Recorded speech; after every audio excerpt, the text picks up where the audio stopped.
Hemp Wizard products are proudly used by former New England Patriots linebacker Brandon Spikes, Suicide Silence guitarist Mark Haleman, Canadian actor Jackson Rowe, Mr. Grimm and Noctis the drummers of Walking Corpse Syndrome, guitarist and vocalist Bub Heaston and bassist Ted Wilson of Black Sasquatch, guitarist and vocalist Adam Hines of Fester, Aaron Witzel, guitarist of Cropsy Maniac, Roy Boy, host of the Licking County Metalheads podcast, Crash Fistfight and Maxine Maxwell, host of the Musicians Hangout podcast, Jeff Towlinski, host of the Hard Rockin' Sports Show. You too can give your beard the magic touch and treat your skin to Get ready! Get ready!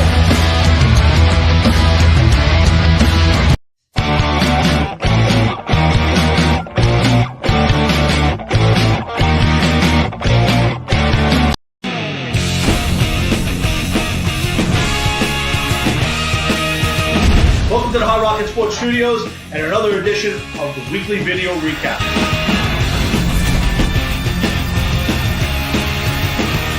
On March 31st,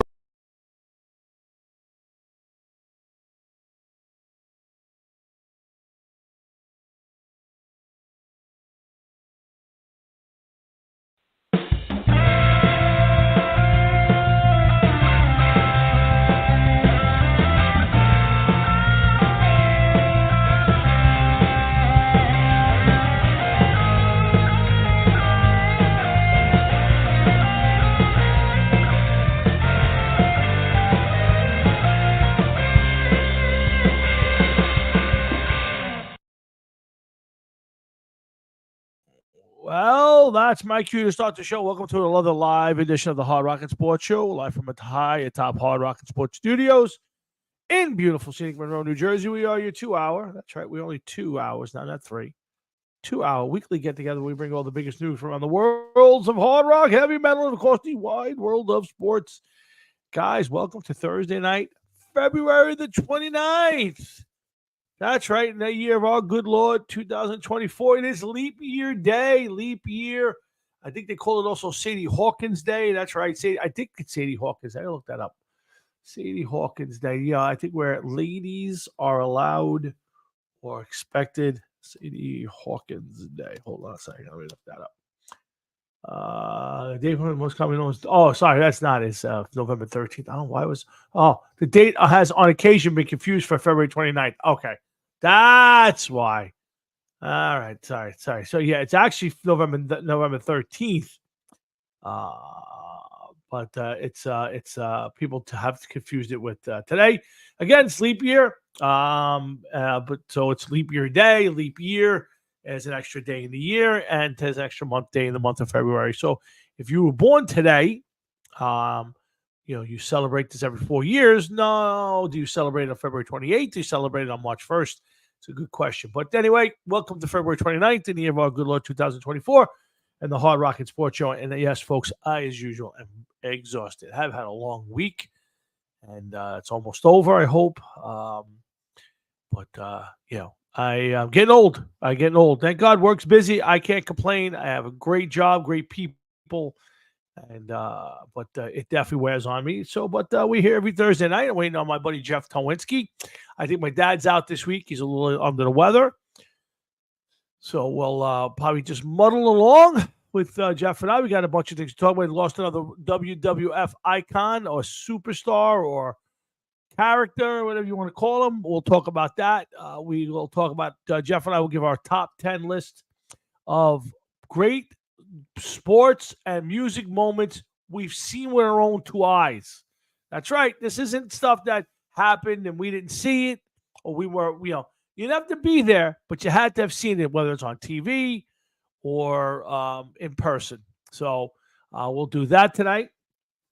We'll talk a little about NFL free agency, the salary cap, let's see, fighting in hockey, and a bunch of other things.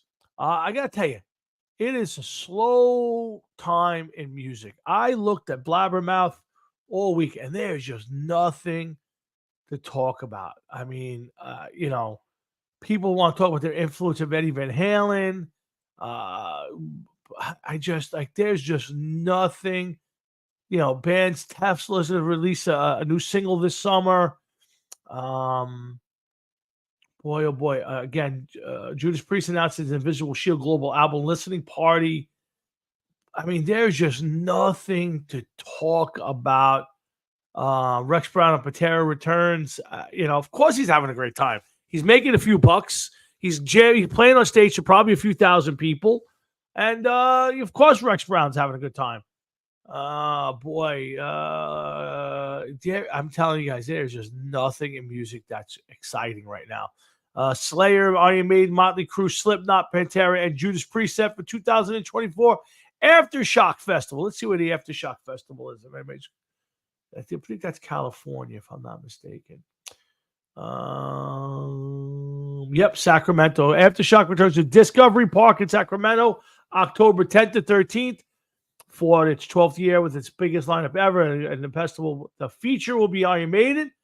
And then Slayer, which we talked about last week, will jump back in. Slipknot. And, of course, Motley Crue. I told the story last week that I grabbed some Taco Bell alongside John 5. So, again, you got Slayer, Pantera, Slipknot, Five Finger Death Punch, Iron Maiden, and Judas Priest, and Motley Crue, Disturbed. In addition, Aftershock, Evanescence, Breaking Benjamin, Stained, Falling in Reverse, Till Lindemann, Rise Against Hailstorm, Seether, Dropkick Murphys, Flogging Molly, Mastodon, Anthrax, Architect, Tom Morello, Cypress Hill, and Ministry. It's amazing. Like some of those bands, now some of them I've never heard of. But to see that Anthrax and Tom Morello, Cypress Hill are all way down at the bottom of the list tells me a lot about how the music scene's changed. So, but Slayer will be out there, Maiden, and Judas Priest.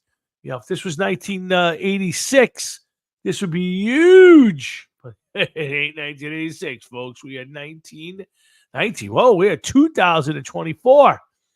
So, but lots of stuff. There's some people talking on. Let's see who's got what to say. Matt Salici popping up. Call, I'm watching. Combo manager said the quarterback. So you're Malik. I have no idea, Matt. So I'm watching the combine. Shane says Jones is his guy. So Malik Neighbors or Offensive lineman. What's up there, Adam Hines? Matt, I, for the life of me, don't think the Giants are going to take a quarterback. My thought process is first round will probably be an offensive lineman or one of the receivers that fall in their lap. I think they can use either. The problem with the offensive lineman for the Giants is, you're not going to take a guard that high. You might not even take a right tackle that high. So, if I was the Giants, I would take a receiver. You're going to get one of them because the quarterbacks are coming off the board early. I'm taking one of the three receivers that I like early on. And then in the second or third round, I'll catch one of those quarterbacks. McCarthy, some Penix, maybe somebody who drops to the second and third round. Yeah, because you know what? If they sat on my bench for 3 years, I'd be okay with that. And then you know what?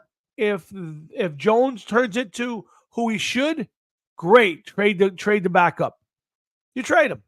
So, but yeah, I would not draft a quarterback at 6. I just wouldn't do it.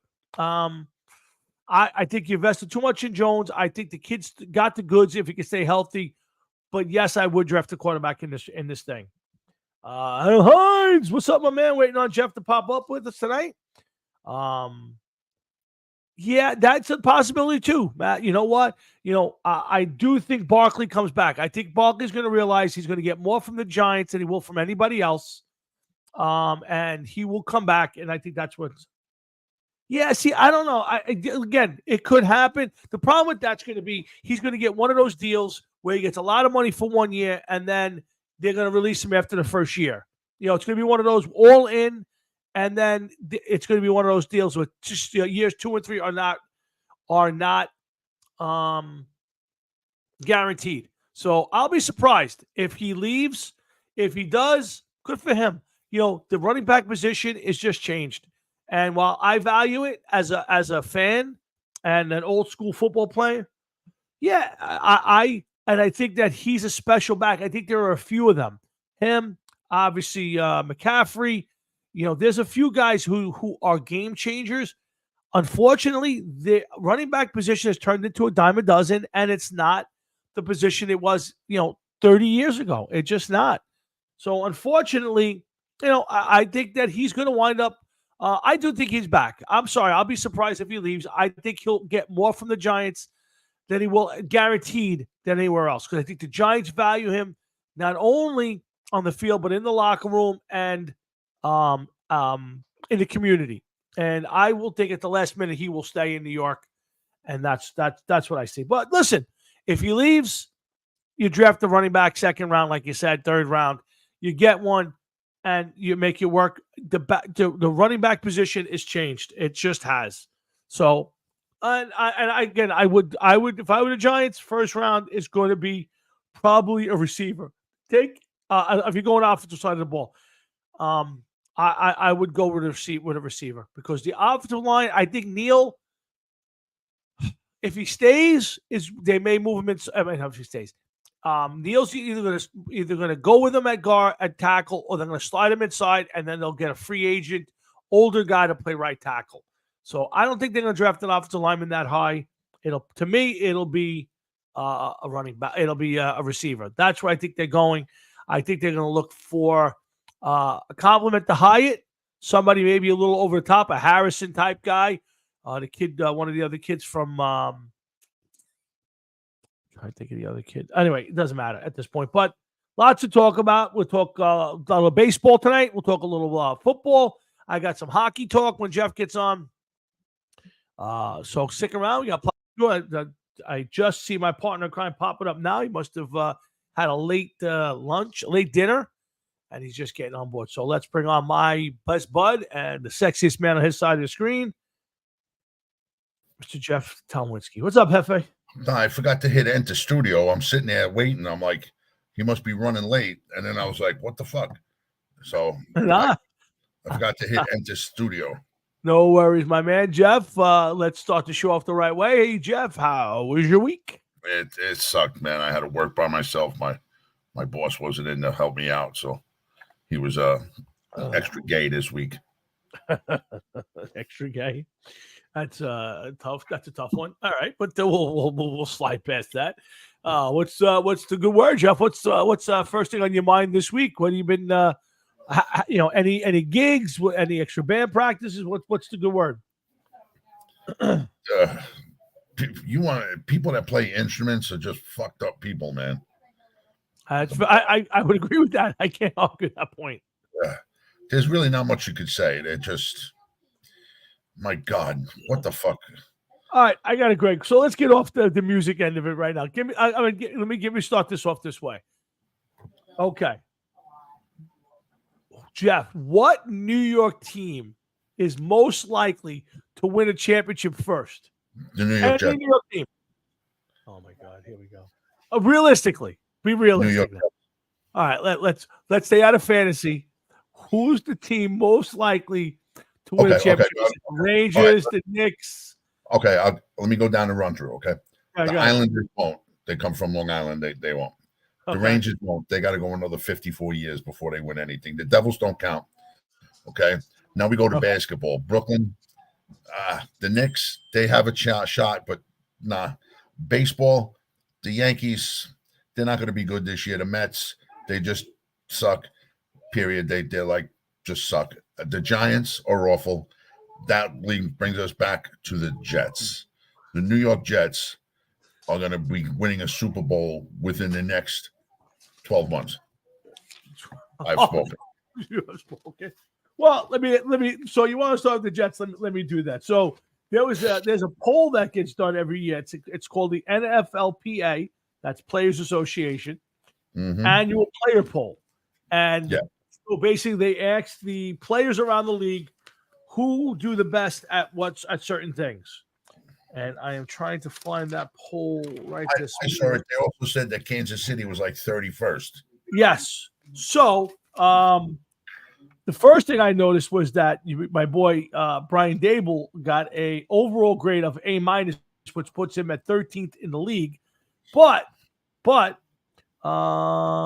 as far as there's another one, Dable, 100% of the Giant players feel Dable is efficient with their time. That is the highest mark in the league in that category. So, You're talking about a team that also is paying Daniel Jones $40 million. I mean, come on. I'm not talking about the team itself. I am talking about the coach and the players. I love him. Yet your coach got a grade of C from his players. Everybody on that team is fucking delusional, and you know it. Come on. Well, hold on. So the Jets ranked 21st overall amongst 32 teams. Head coach Robert Saleh finished 24th, and owner Woody Johnson finished 20th. The number one issue is how the coach staff manages their time with regarding to highlighting of efficiency around their scheduling. Your boy can't even coach right. He's 24th, bottom half of the league. He's so bad they're looking to bring back Rex Ryan. That's how bad your boy is. It's not his fault that he's bad. He was given an overall grade of B, while my man got an A+. So an A-. An inflated A. And A- is just as good as B+. No, it's not. Not even close. Listen. It's an A. It's a big A here. If you think, tell me one player that Robert Saleh signed to the Jets. Doesn't matter if he signed. He's still got to coach him. He can't. He didn't sign anybody. He's not the general manager. It's not his job to get the players. Okay? That's one thing. So you're saying he has no input at all on players? No, I didn't say that. I said it's not his job to sign the players. Okay? When Aaron Rodgers went down and Woody Johnson and Joe Douglas were realistically thinking that Zach Wilson was the answer and that he was going to learn something after sitting behind Aaron Rodgers, which was insane. Okay?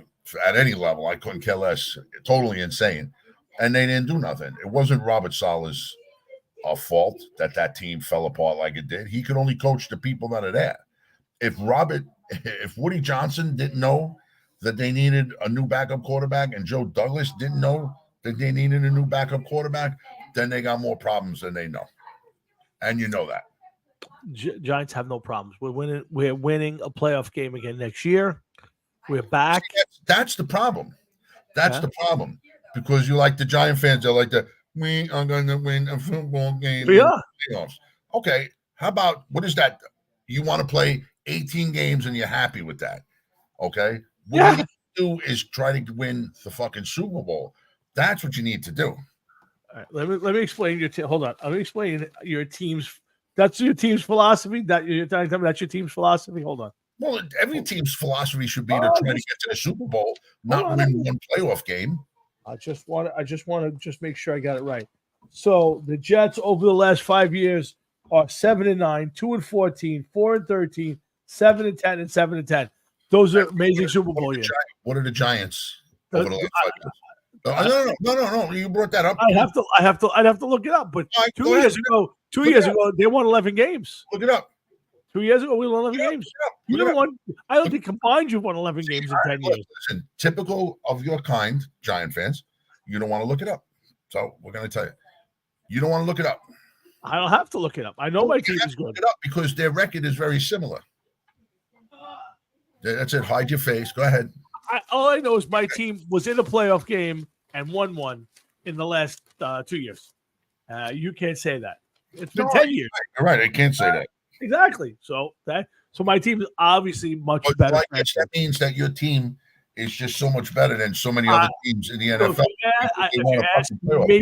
So if you're asking me which team I think is closest to winning a championship, I think it's the Rangers. But you didn't ask me. I didn't ask you because I already know that it's the Jets. They got Aaron Rodgers. It's the Jets. You know what? I hope and pray, and I do pray.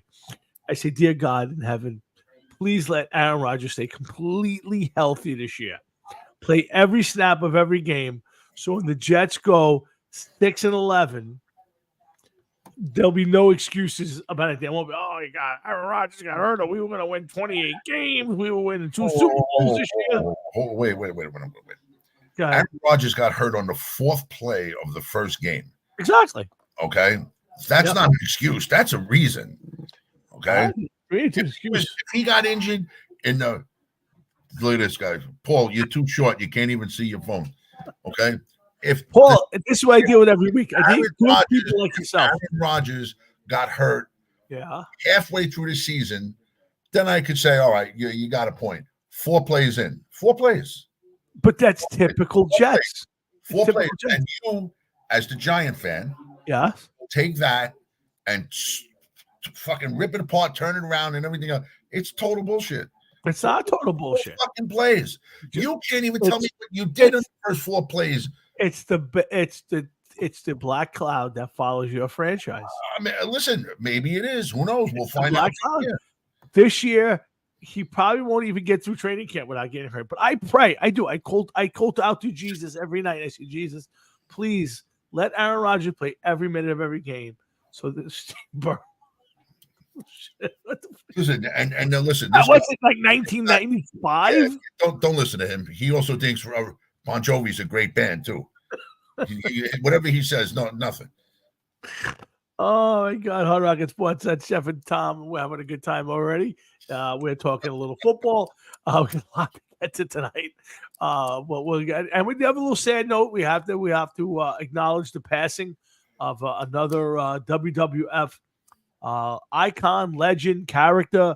Way too early. I did not know, Jeff, that Virgil was only 61 years old.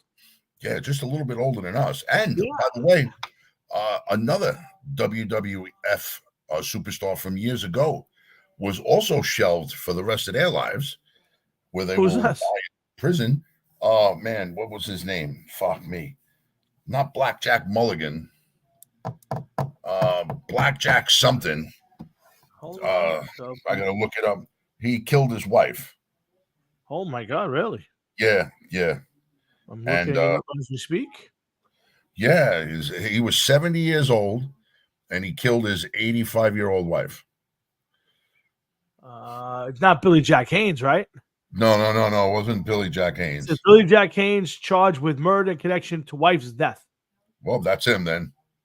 That's what it says. Yeah, that's him. Wow, Billy Jack Haynes. Wow. Yeah, and if you got to see the picture of him, go look at the picture. I do. Hold on, let's take a look. That's his wife. Jesus Christ. Where do you see him? Where do you see him? And Matt, it's all good. I think you play too much football that you can't really hear the notes that Sambora is playing. They're like all over the place, man. Bad, no talent. Arthritic fingers, I guess. That can't be a current. William Albert Billy Jack Haynes, a former professional wrestler. Yeah, that's him, man. With the black hat and the black mustache. Yeah, but that ain't what he looks like today. No. Look through the article, man. I'm trying this. There's 100 articles. I'm trying to get. Which one did you see? Do you know? One in the Post. Oh, I didn't see the one in the Post. Let's see. I don't know if it'll be in there now. I'm gonna try to look for it myself and then send you a picture if I can. Okay, I think I found the New York Post article. I'm opening it up.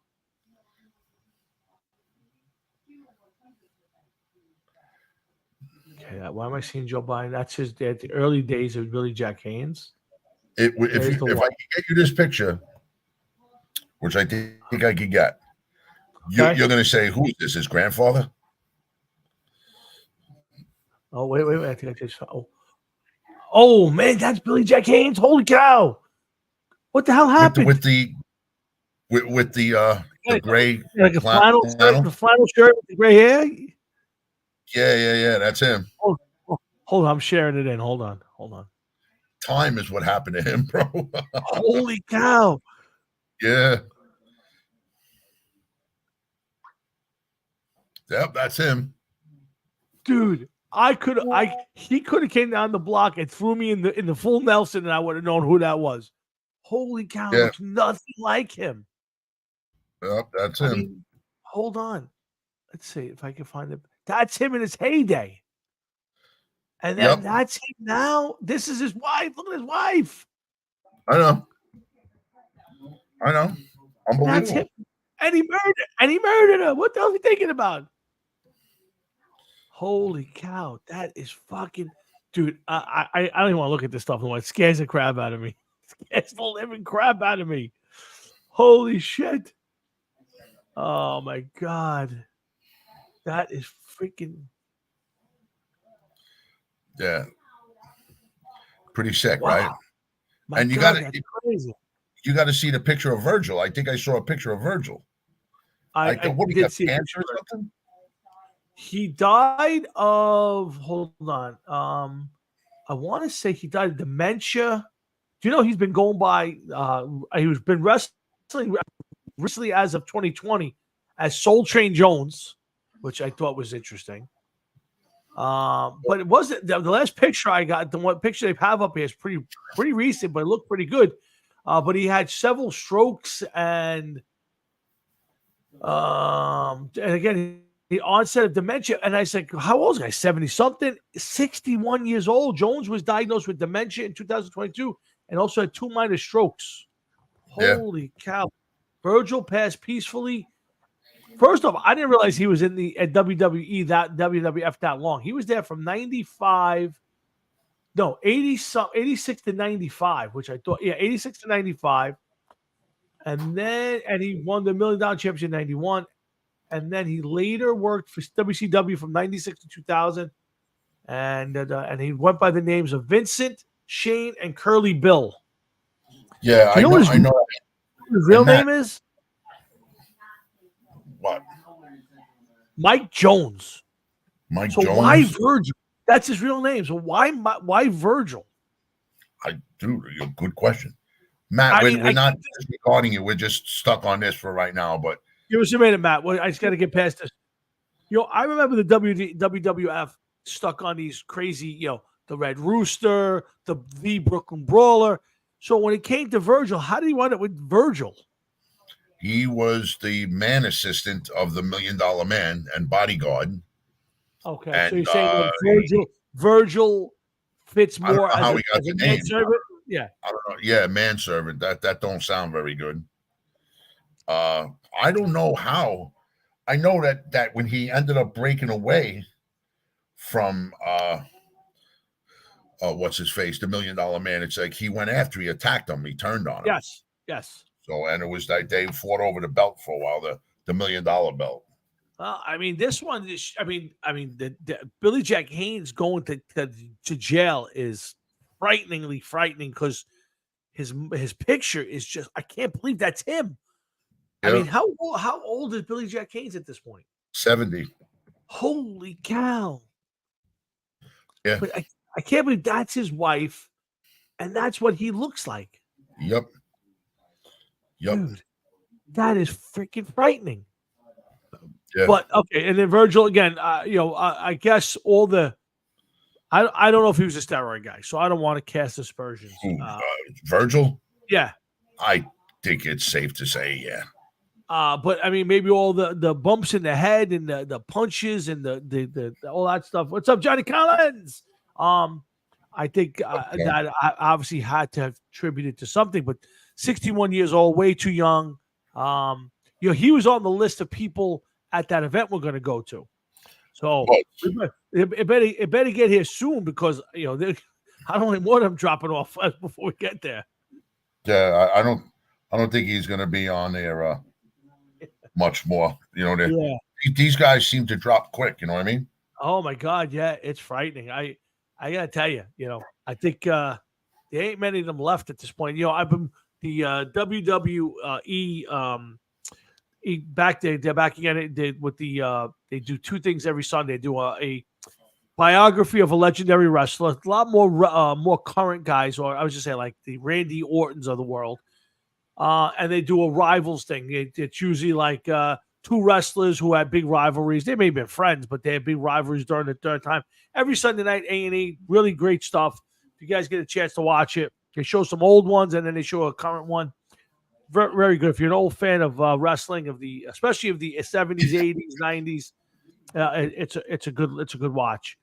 I'm trying to find this picture that I saw earlier, and he was all fucked, and in a wheelchair. He was not in good shape. What a shame.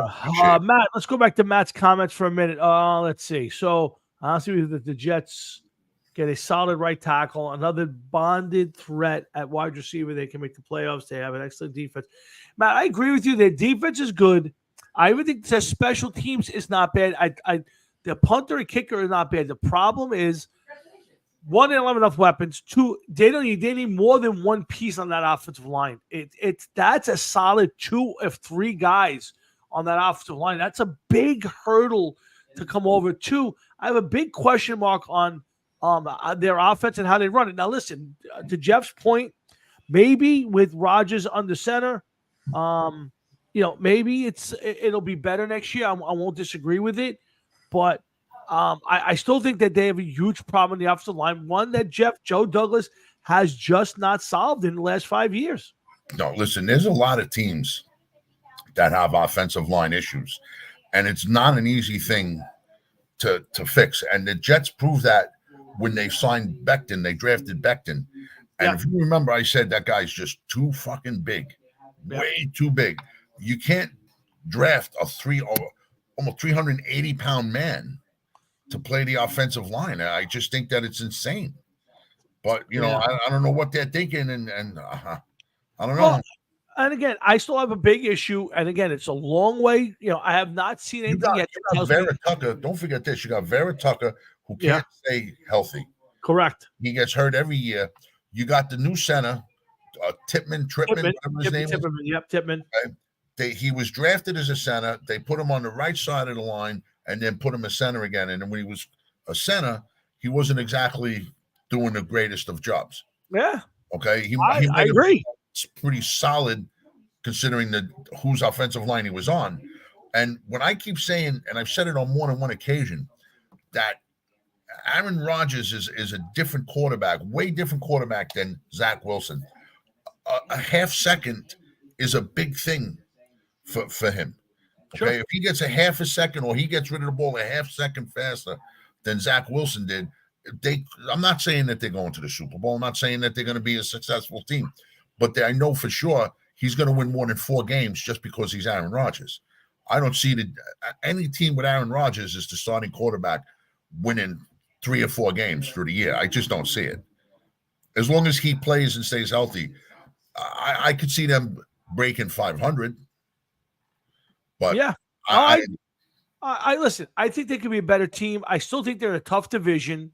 I still think they're in a tough conference, and I'm not sold on their coach, or I'm not sold on Hackett. Now, I'm also concerned. Rodgers hasn't played in almost 2 years. By the time he plays, it'll be a year and a half since he played football, and that's a lot, especially for a guy who's going to be 41 years old. I think that's a lot to think about. Yes, he is. And once again, I also said this in the past too. A lot of people compare whoever their quarterback is and whoever's playing until up against Tom Brady, who played till he was 45. Just because Tom Brady was able to do it doesn't mean that any of these other people are going to be able to do it. He did hurt an Achilles. He didn't hurt his arm or his shoulder. So if he feels safe enough back there and he thinks that he could make something happen, it doesn't hurt to let's see what he can do. Do I think that he's going to be the one to carry the team? I don't think so. And instead of looking for a wide receiver, they should go strictly after offensive line help. Well, I agree. See, the problem is they need offensive line help. They definitely can use another receiver. Now, I love Garrett Wilson, but it ain't enough. They still have a tight end. No, all they got to do is just key in on him. That's it. Yeah. So, I still think there's a lot of work on that offense that needs to get done. So, Matt, while I understand that anybody can kind of sneak up, the Bills are still the Bills. I don't think they're not great, but they're still capable of winning. The Dolphins are still good. I think the Patriots are ways off. But again, the NFL turns around quick nowadays with free agency. They got a high draft pick. The Patriots are either going to draft a quarterback, which I think they'll do. That would be my pick, or they'll trade down and get a bunch of other picks, and they'll grab a quarterback later. They have to come out of this draft with a quarterback. There's just no love anymore for Mac Jones on that team. So yeah, they're going to draft a quarterback, or maybe they'll get lucky and they'll grab either a Kirk Cousins or somebody for a couple years. But they're going to draft a quarterback. Go over to New England, but here's a question for you: do you think that quarterbacks like Mac Jones and Zach Wilson have played their last game in the NFL? Interesting. I think Mac Jones will hook up someplace. I think Zach Wilson is damaged goods at this point.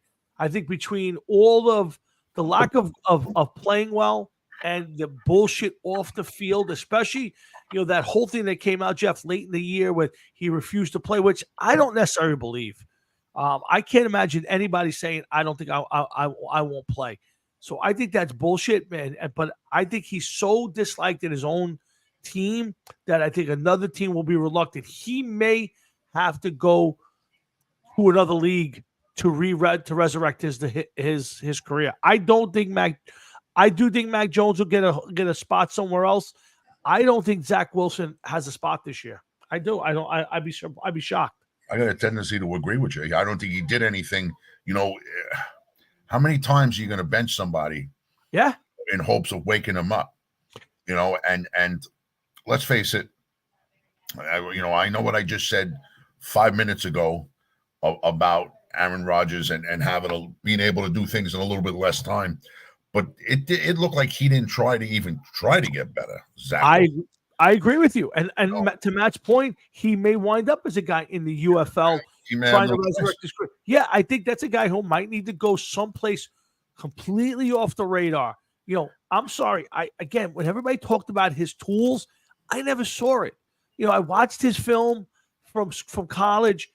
He makes the throws, but again, he has an arm. I just never saw it, and in the pros, it just never manifested itself. So I think that's a guy who, between his reputation and the lack of stuff that he could show in film, I don't think he'll get a spot, Jeff. I'll be shocked if there's a team out there that's going to grab him. All right, it's going to have to be one of those quarterback gurus who thinks they can resurrect anybody. And there's no way he goes to the 49ers. That would be one guy I think who thinks he could do it. The other place I can maybe see him is maybe Miami. A guy like McDaniel may think that he can resurrect him. I don't know, but to me, I think he's damaged goods. Listen, I got to agree with you. I don't think that he's going to. If that's somebody that you're going to want to have on his team, he hasn't showed that he can play in this league. To me, he's a third level quarterback at best. I think. I think that Sam Darnold actually looked like a better quarterback than him.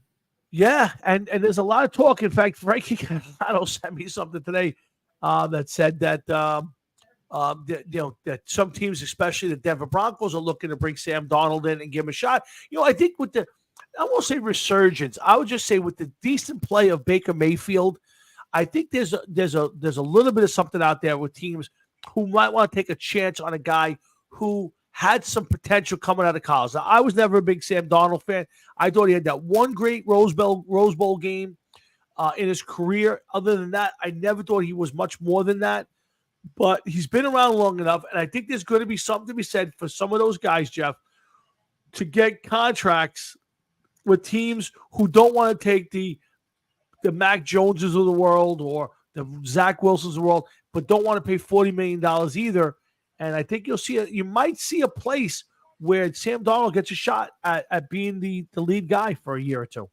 You know what, Tom? I understand what you're saying, but here's the thing, okay? Sam Darnold, the Jets gave up a little bit to get him and bring him to the Jets. He had one or two decent games, and then he faltered. Okay, he was another one that got hurt every year. Absolutely. He couldn't hang on as the starter in Carolina. And Carolina hasn't had a quarterback since Cam Newton? Yeah, that's questionable. And he hang on as the starter there. Now he's riding a pine in San Francisco, and everybody's saying all of a sudden that, he could go here, he could go there. Why?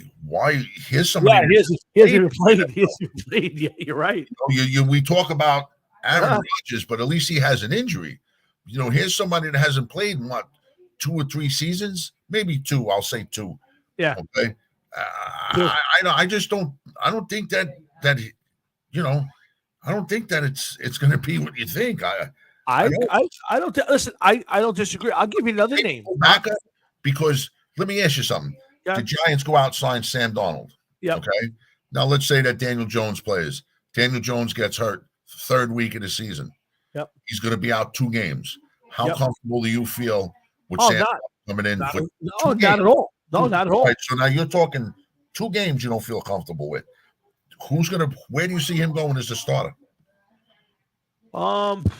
Nowhere. I'll be honest with you. I don't. Well, the one place that and multiple people is Denver. And here's what. And I'm going to ask you: has Russell Wilson played his last game in this league? I think so. I think so. Yeah. So I think Denver's a place where if they drafted a quarterback who was, a JG McCarthy or a Penix, one of those guys who aren't maybe ready now to play, and brought in a Sam Darnold, he could start there. There's not many other places I could see him as, the Raiders. I mean, who's going to quarterback the Raiders? Aiden O'Connell this year? I don't know where, but there might be a spot or two where I could see Sam Darnold getting a chance to play this year.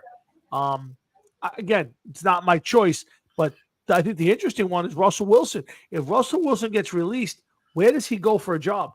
Russell Wilson, Pittsburgh.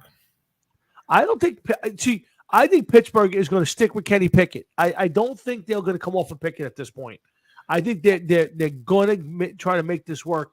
Listen, let's say Cousins doesn't go back to Minnesota. I don't see. I'm not talking about Donald, but maybe they go after fucking what's his face from Denver, Russell Wilson. Yeah, that's interesting. Russell Wilson. I'm thinking. I was also thinking about the Redskins, but they have Sam Howell, who I know they liked, but new regime, so it seems like they're going to draft a quarterback. Could Russell, if Belichick was still in Pittsburgh, I would say that there's a chance that he can wind up in New England. But New England, no Belichick this year. I think they're going to draft a quarterback and try to start from scratch. So I think Russell Wilson, with his baggage and his resume as of late, I think he's going to have a hard time getting a job in this league this year. And that's scary because there's some guys who are backups that we wouldn't even know their names. No, I know. There's a couple different people that you're not going to know their names or what they did. Yeah, I mean, there was some backup quarterbacks. So-and-so is the backup. I watch college football. I watch college football every week. I watch, a lot of pro football. There were guys that were backup quarterbacks this year I have never heard of in my entire life. I like to think I am a connoisseur of the NFL college football ranks. I watch and talk a lot of football, and there are guys running around this league I've never even heard of before. Well, where did that kid Dobbs, whatever the fuck his name was, where did he come from? Out of nowhere. Yeah, out of nowhere. Exactly right. And you see that too? I know it is.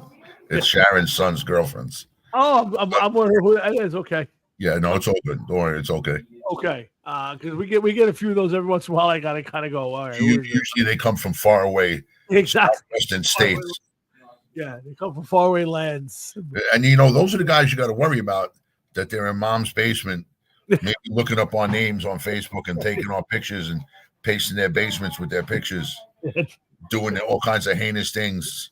Saying they want to skin Jeff and wear his skin to bed at night. Oh man, what a walk, motherfuckers! All Rocket Sports. That's Jeff. I'm Tom. We're every Thursday night 7 to 9. We're having a good time talking a little football right now. We're going to do our top 10 sports and music moments that we've seen with our own eyes, not videotapes. Here's mine, and I am extremely proud of this list. You are? You're proud of your list? Yeah, man. And I think I come right out of the gate, but Joe Cloak, you only wish that you had his eyebrows, Blur. You know what it is with Joe, with guys like that. They come out of nowhere. They win a game that they're not supposed to win, and all of a sudden they're the greatest thing next to sliced bread. And you look at their resume, and they've been on 7 teams in 3 years, and we all fall into the trap. I've done it with players. Jeff's done it.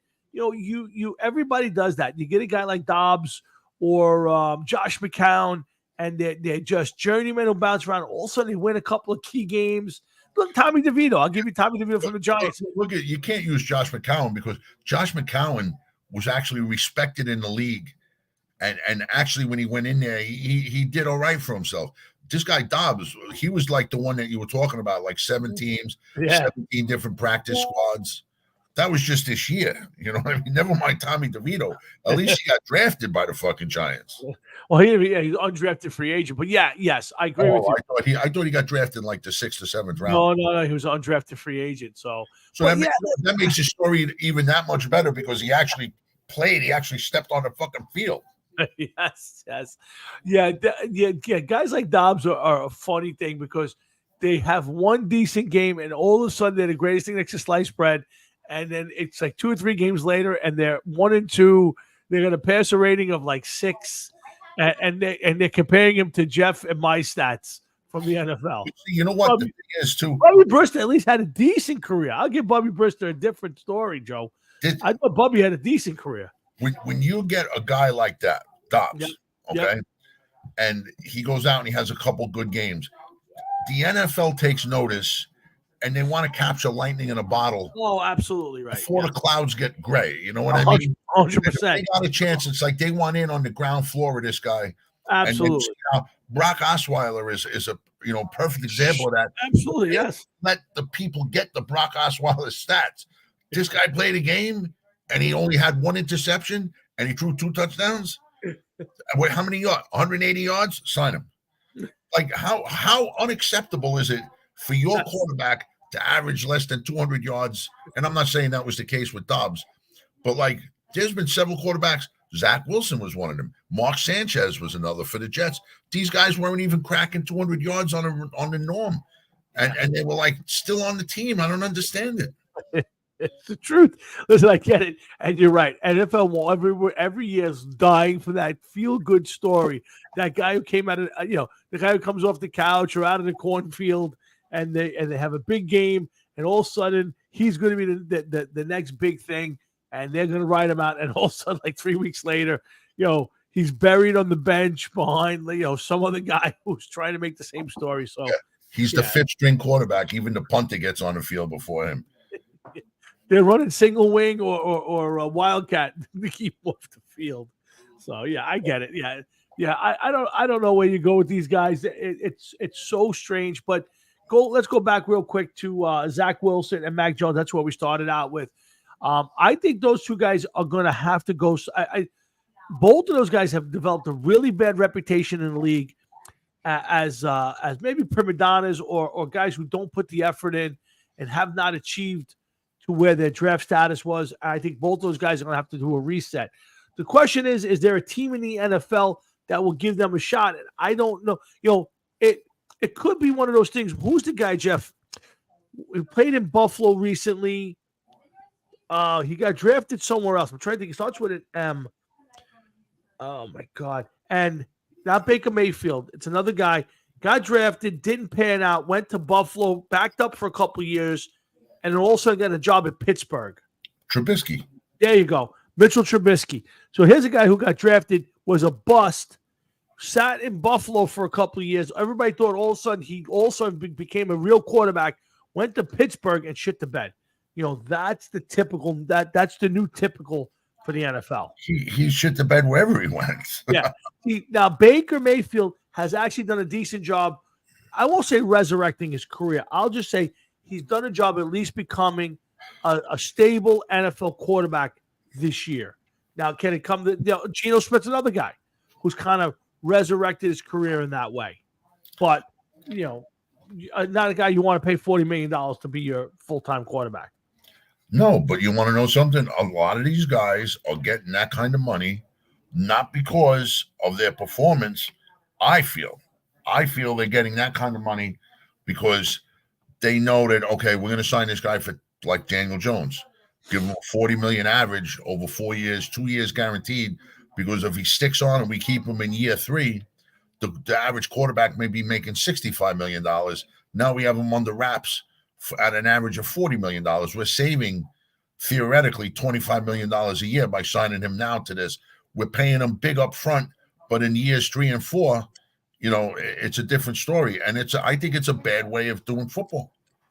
Yeah, no, listen, it's definitely a different way of things going on. And while I agree with you, I just think that's kind of turned into that.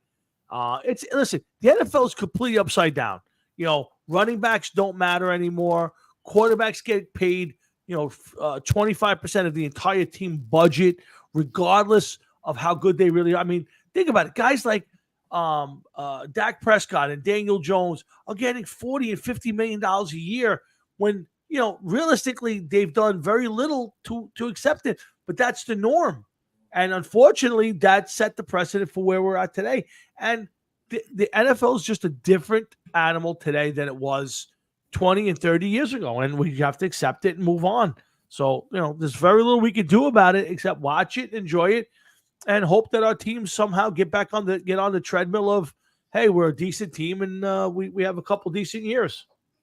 Listen, if they don't start fucking drafting offensive linemen, and quarterback once in a while, they're gonna have bigger problems. And again, while everybody points to the Giants and the Jets for their lack of quarterback play and all that, to me, the Giants' best years during the Eli years, they had the same offensive line for years and years and years.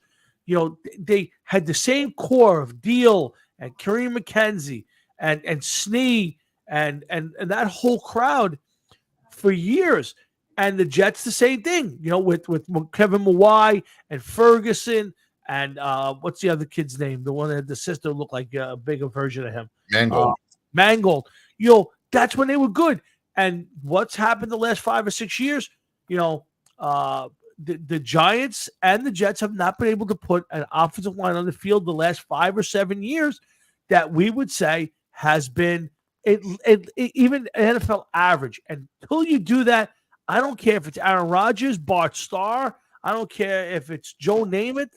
You're not gonna be successful unless they figure out this offensive line problem. And Jeff, that's the biggest thing for me. I don't know why you can't. You've had multiple drafts, multiple free agency seasons, no cap issues. You've had top 10 picks for how many years? And the Giants and Jets haven't fixed their offensive line yet. The Giants are closer, not close, but closer than the Jets. But both teams still need multiple players to fill out that offensive line. I think the Jets could do something with their offensive line if they're smart this time around. Maybe be smart in free agency, and they have a decent enough pick. They're going to get a good shot at a left tackle or tackle, I should say. I don't know if they're going to go left or right. They're going to get a good shot at a tackle at number 10. And they've been connected. Oh, man, I forget where. I think the kid came from Washington or something. Yep. Okay. Fagula or something like that. He's looks like a Samoan. But if he's as tough as Vera Tucker, I would be worried. Well, Vera Tucker in the first couple of years was a rising star. His problem was he just hasn't been able to stay healthy. So that's the last 2 years. He's been in the league. This will be his third year. He's both years ending early on him. Yeah, there was a thing in here today about the Jets offensive lineman, and you're right who they were looking at. I don't see. They did give Zach Wilson the option of looking for his. Let me ask you this question. They gave Zach Wilson a chance to go out and find himself a trade. If Zach Wilson doesn't find himself a trade, and I don't know why anybody would trade from him, they know he's going to get released. Do the Jets have any opportunity to have him on the roster, say, come training camp? Not training camp. Let's say spring practice. I think that he's going to be gone by then. And I think that the Jets are trying to slowly distance themselves from him and be like, go ahead, see what trades you can get. To see a way when nobody takes them, then they can't, what could you do? We let you go on and explore the trades and nobody wants to trade for you. So there's no way come September 1st, he's on the roster this year. No, he's not. Dude, I don't see him being on the Jet roster come April 1st, never mind September 1st.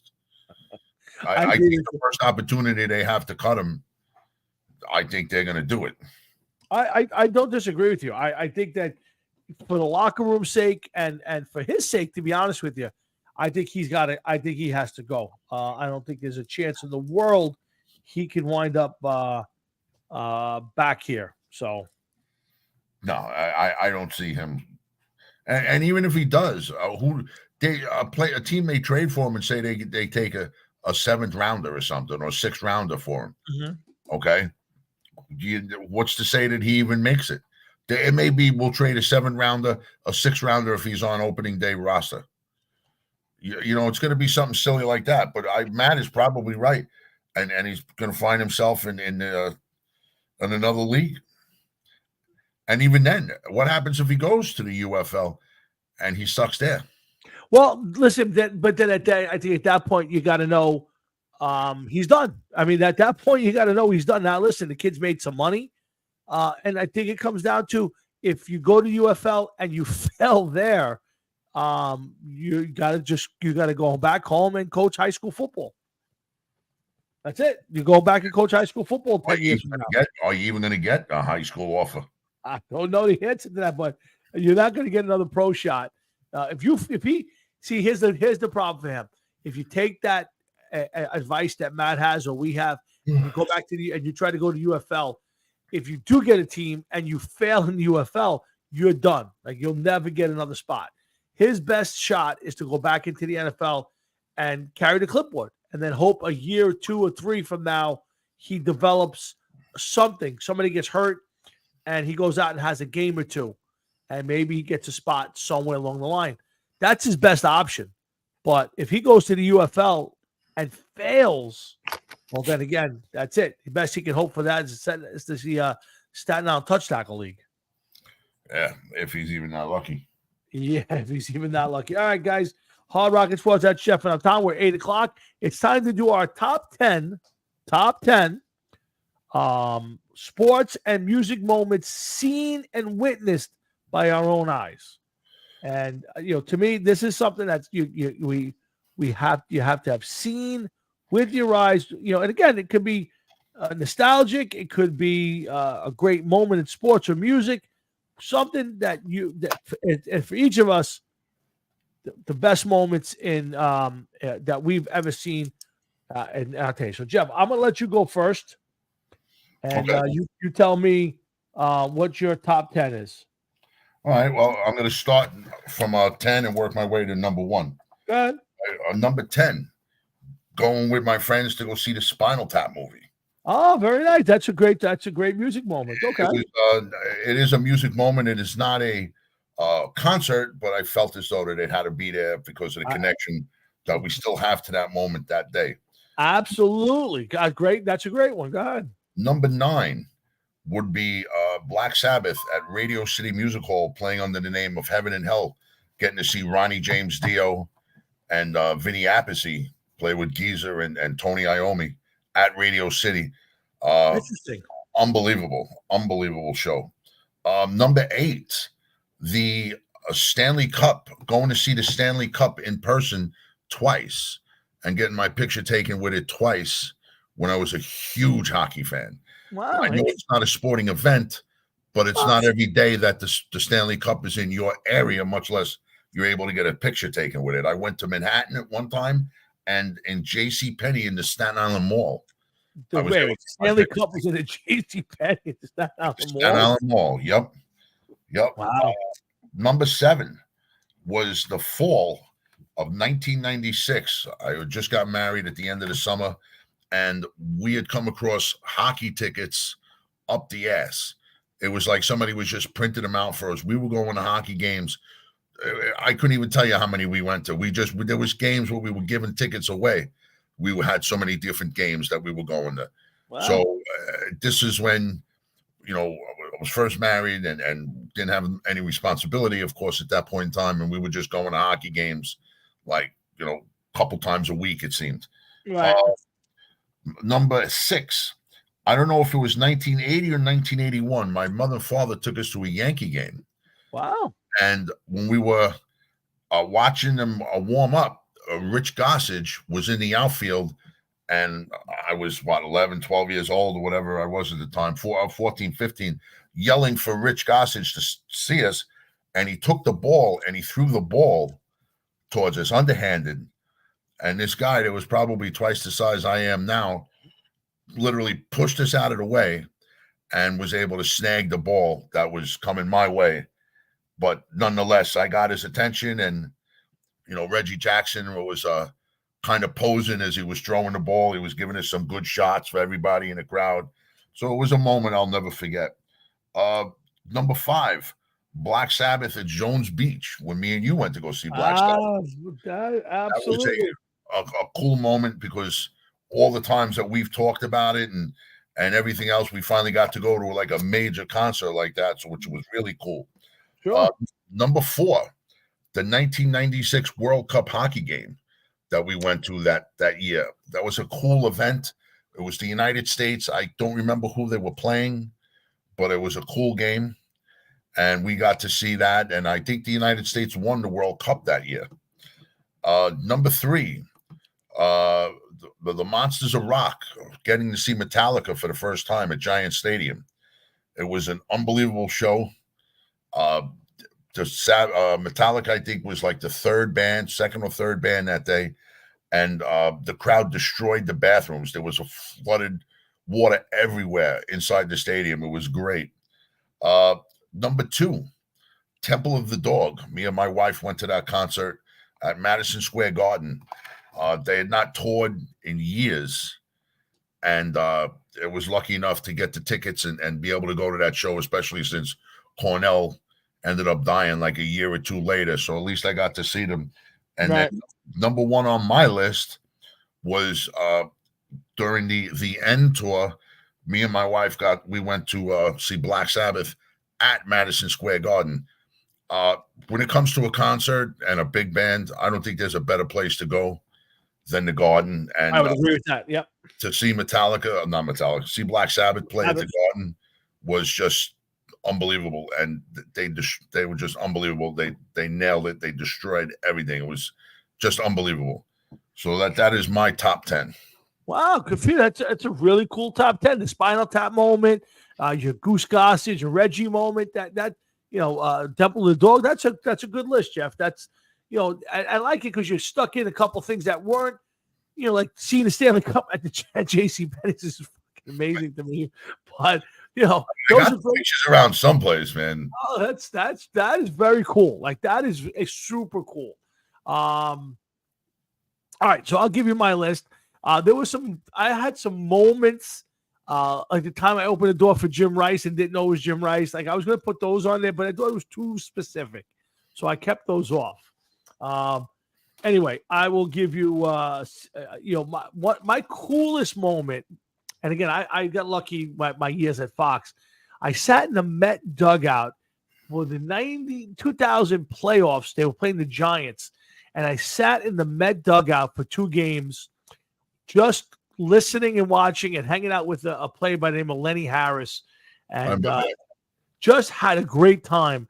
It's one of the best sports moments of all time I ever had. Didn't make my list because I wanted to keep it to events for the most part.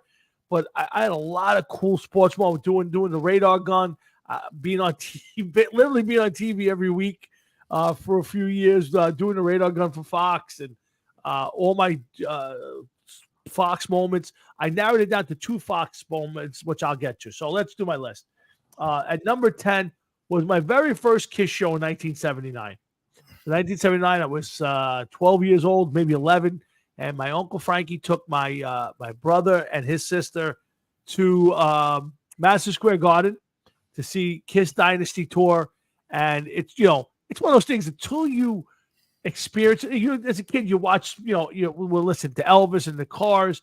And the first time you go to Madison Square Garden. Tom, give me 1 second. Sure. You got it? Yeah. Okay. Basil has been up here with me, but it looks like she's going downstairs now. No worries. So the first time you go to Madison Square Garden and you see M80s being hurled off the top rows, and just get the whiff of a different fragrance that you've never smelled before in your life, It's the thing, and that was to me one of the best experiences ever. And asking for your 4th hot dog of the night. Exactly. Yeah. So my first show, Kiss, 1979. That makes my number 10. My number 9 is a combination of my first Super Bowl I ever went to was the Pats and the Packers.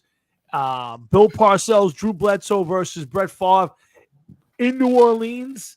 A great Fox experience. Every night I was going to a bar on Bourbon Street.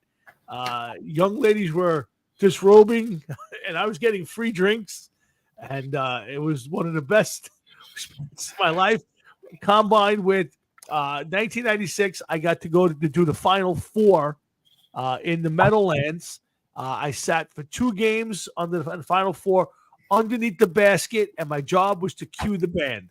So I literally watched 2 of the best basketball games I've ever seen while sitting on the court. And every so often I would turn around and go, play. And that was my entire job. Let me ask you something. Did any of those guys in that game go off to the NBA and have a career? Yeah, off the top of my head, Marcus Camby went and had a great career in the NBA. There was a couple of guys that I got to see play. It was a really good Final Four. I didn't see the championship game, but I was there for the Final Four on Saturday. That was one of the best experiences. And I can tell you, I got a million Fox ones, but I narrowed it down to those 2 times. Number 8, to me, Hogan beating the Sheik should be higher on my list, but it was a great experience because, one, it's a changeover in wrestling that kind of highlights a period of my life. 2, I watched my buddy put another buddy of mine in the camel clutch and nearly crack his spine in 2 places. So it's something that to this day makes me laugh and smile. So I can't. I wish I could see flashes of it. Oh my God! I could, like maybe the back of Joey's head and the small of his back. I'm telling you, your brother, you and Joey in your living room watching it, and somebody, I'm pretty sure Joey said that camera clutch is fake. You can't. That ain't real. And you said, if I put you in the camera clutch, Joe, you're not gonna get out. I get out of the camera clutch. That ain't real. And watching you put his spine into a question mark at that point, just bent back to this day makes me cry. So it had to be on my list. So number 8, Hogan beating the Sheik in 1983. So what are you saying that was a actual wrestling moment? Yes, it's a wrestling moment to me. That has to be there.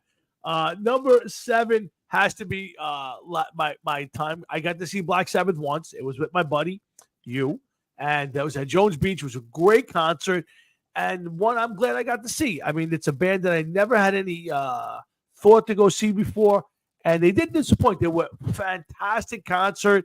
I thought the band was amazing, and that was a great experience. So that, to me, is one of the best experiences I've ever had. So I would tell you, that Sabbath concert, I don't know, you see much more. Who knows where that ranks as far as the playing and all that. And of course, they didn't have Bill Ward, but it was still a great time. So I'm going to put that one at number 7. I've seen Sabbath a total of 4 times.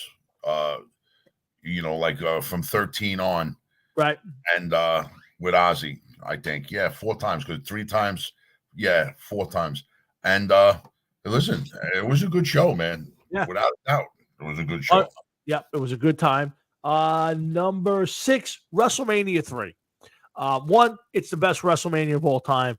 90-something thousand people. I watched it. We all watched it together. We had a great time. So to me, it's a period of it's a point of my life. Again, it's one of those things, kind of a bookmark in your life. And you say, what were you doing? Where were you? And I could say easily in my basement watching WrestleMania 3 with my buddies. And I still have it on tape. I have it on videotape to this day. 30-something years later, I have that thing on tape somewhere. So WrestleMania 3. Number 5, Aaron Judge, 60-second home run. Got to watch that a couple years back. To me, that's one of those things. You know, it's been 60 years since the last time. It was 100 years since the last time before that somebody hit 60-something home runs. And to break the record, I got to watch it live. I didn't see it on video. I watched the game that night, and Aaron Judge. So I'm going to put that up there as one of those events that I'm glad I got to see. Number 4, Live Aid. One of the greatest music events of all time. I mean, to think on regular TV, not pay-per-view, not one of those events. I went to Live 8 25 years later. It was okay. I went to Live 8 in Philadelphia, saw a bunch of bands. It was nice, but Live Aid was unique around the world. The whole backdrop to the whole thing, all the bands, the people that were involved, the superstars that were involved. That was a special night. I don't know if you watched it, Jeff. How much? I mean, you must have. I watched by myself that day at home. I do remember watching it for Pathmark when that happened. Okay. And, I remember when it was on, but at the time, there wasn't many bands that I was really into at the time. But now it would be a different story. I probably would have sat and tried to watch as much of it as I could. Yeah.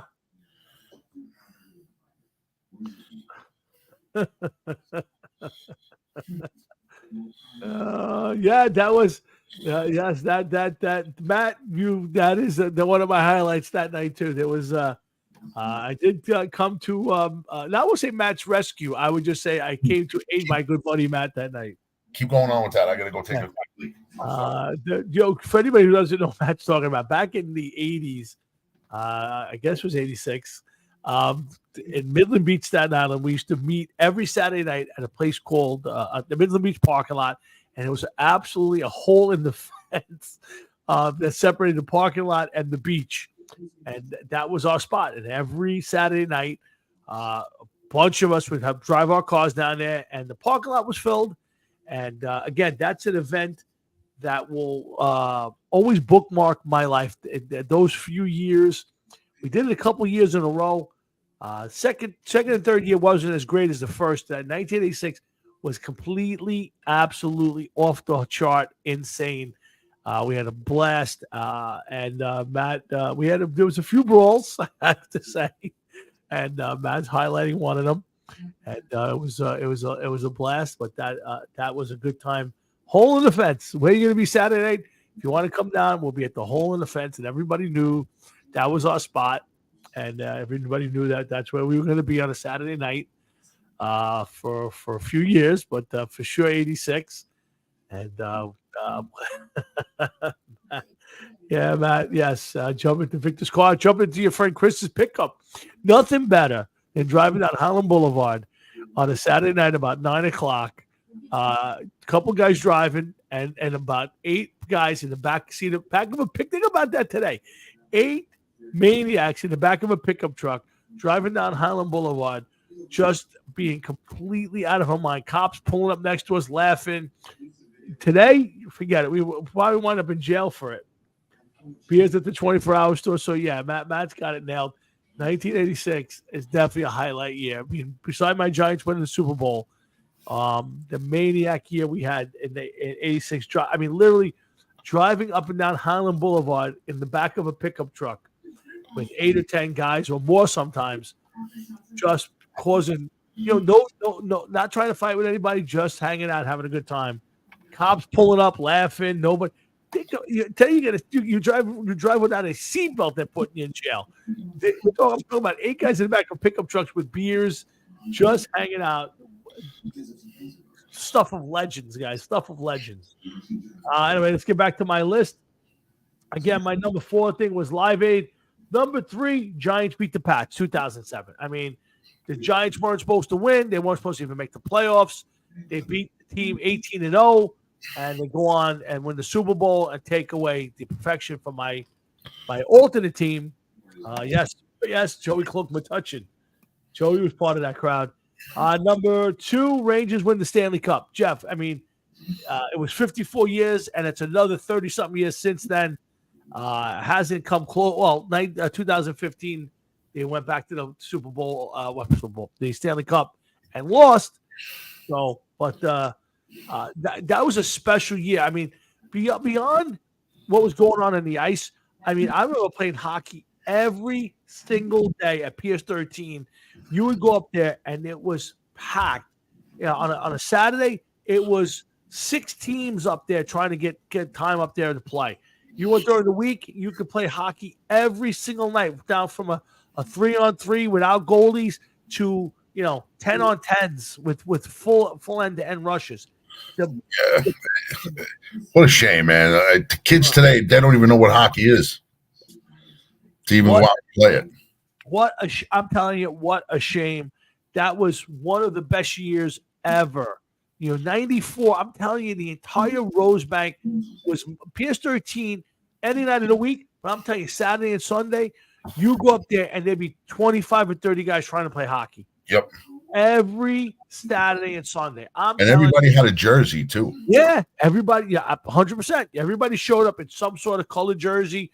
I mean, there were some weird ones. Guys, I remember guys showing up with Calgary Flames and Minnesota North Stars. But every Saturday, Sunday, the place was packed. And during the week, I'd go up there, and there would be the minimum 5 or 6 people trying to play hockey of some sort version. Right into where it got dark. I mean, just the absolute best year, and the Rangers win the Stanley Cup just didn't happen. So, yeah. Yep. Yeah, absolutely right, Joe. I don't know why they changed it around and made it to tennis courts. Who knows? And, of course, my number one sporting moment of all time is, of course, 1980 Olympic hockey. USA beats everybody, including the Russians. To me, that's the greatest sports moment of all time. I witnessed my own eyes. I got to watch every game of that. And like I said, that's the idea of this list is top 10 sports moments and music moments of all time. I love Jeff's Spinal Tap one because, yes, I cut out of high school. First time I think I ever cut out of school to go to do something with Jeff and my brother and Greg and Joey, and we all went to see Spinal Tap.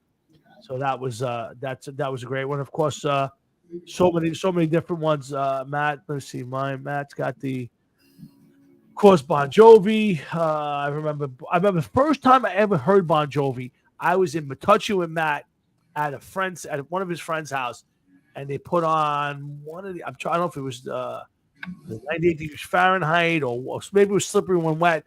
That was the first time I ever listened to that, because at that point, if it wasn't Maiden or Priest or Queensrÿche, I wasn't listening. And Matt was one of the first people that said, you got to listen to this Bon Jovi stuff. And I did. Didn't love it then, like it better now. So thank you, Matt. Hey, Jeff, we were talking about hockey a few minutes ago, and I want to get back to something. There's been the Rangers are playing great hockey, and one thing that the Rangers have been knocked on for years is their lack of toughness. Well, I don't know if you've been paying attention. They have this big kid, 6'7", 6'8", Matt Rump, and he's just fighting everybody. So somebody on the radio the other day brought it up and said, why is fighting necessary in hockey? And I said, it's a great question. I'm going to ask Jeff that question.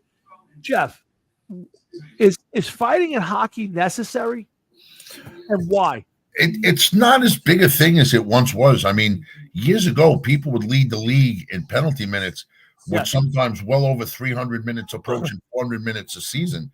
Now, the way of having a goon on your team is a thing of the past.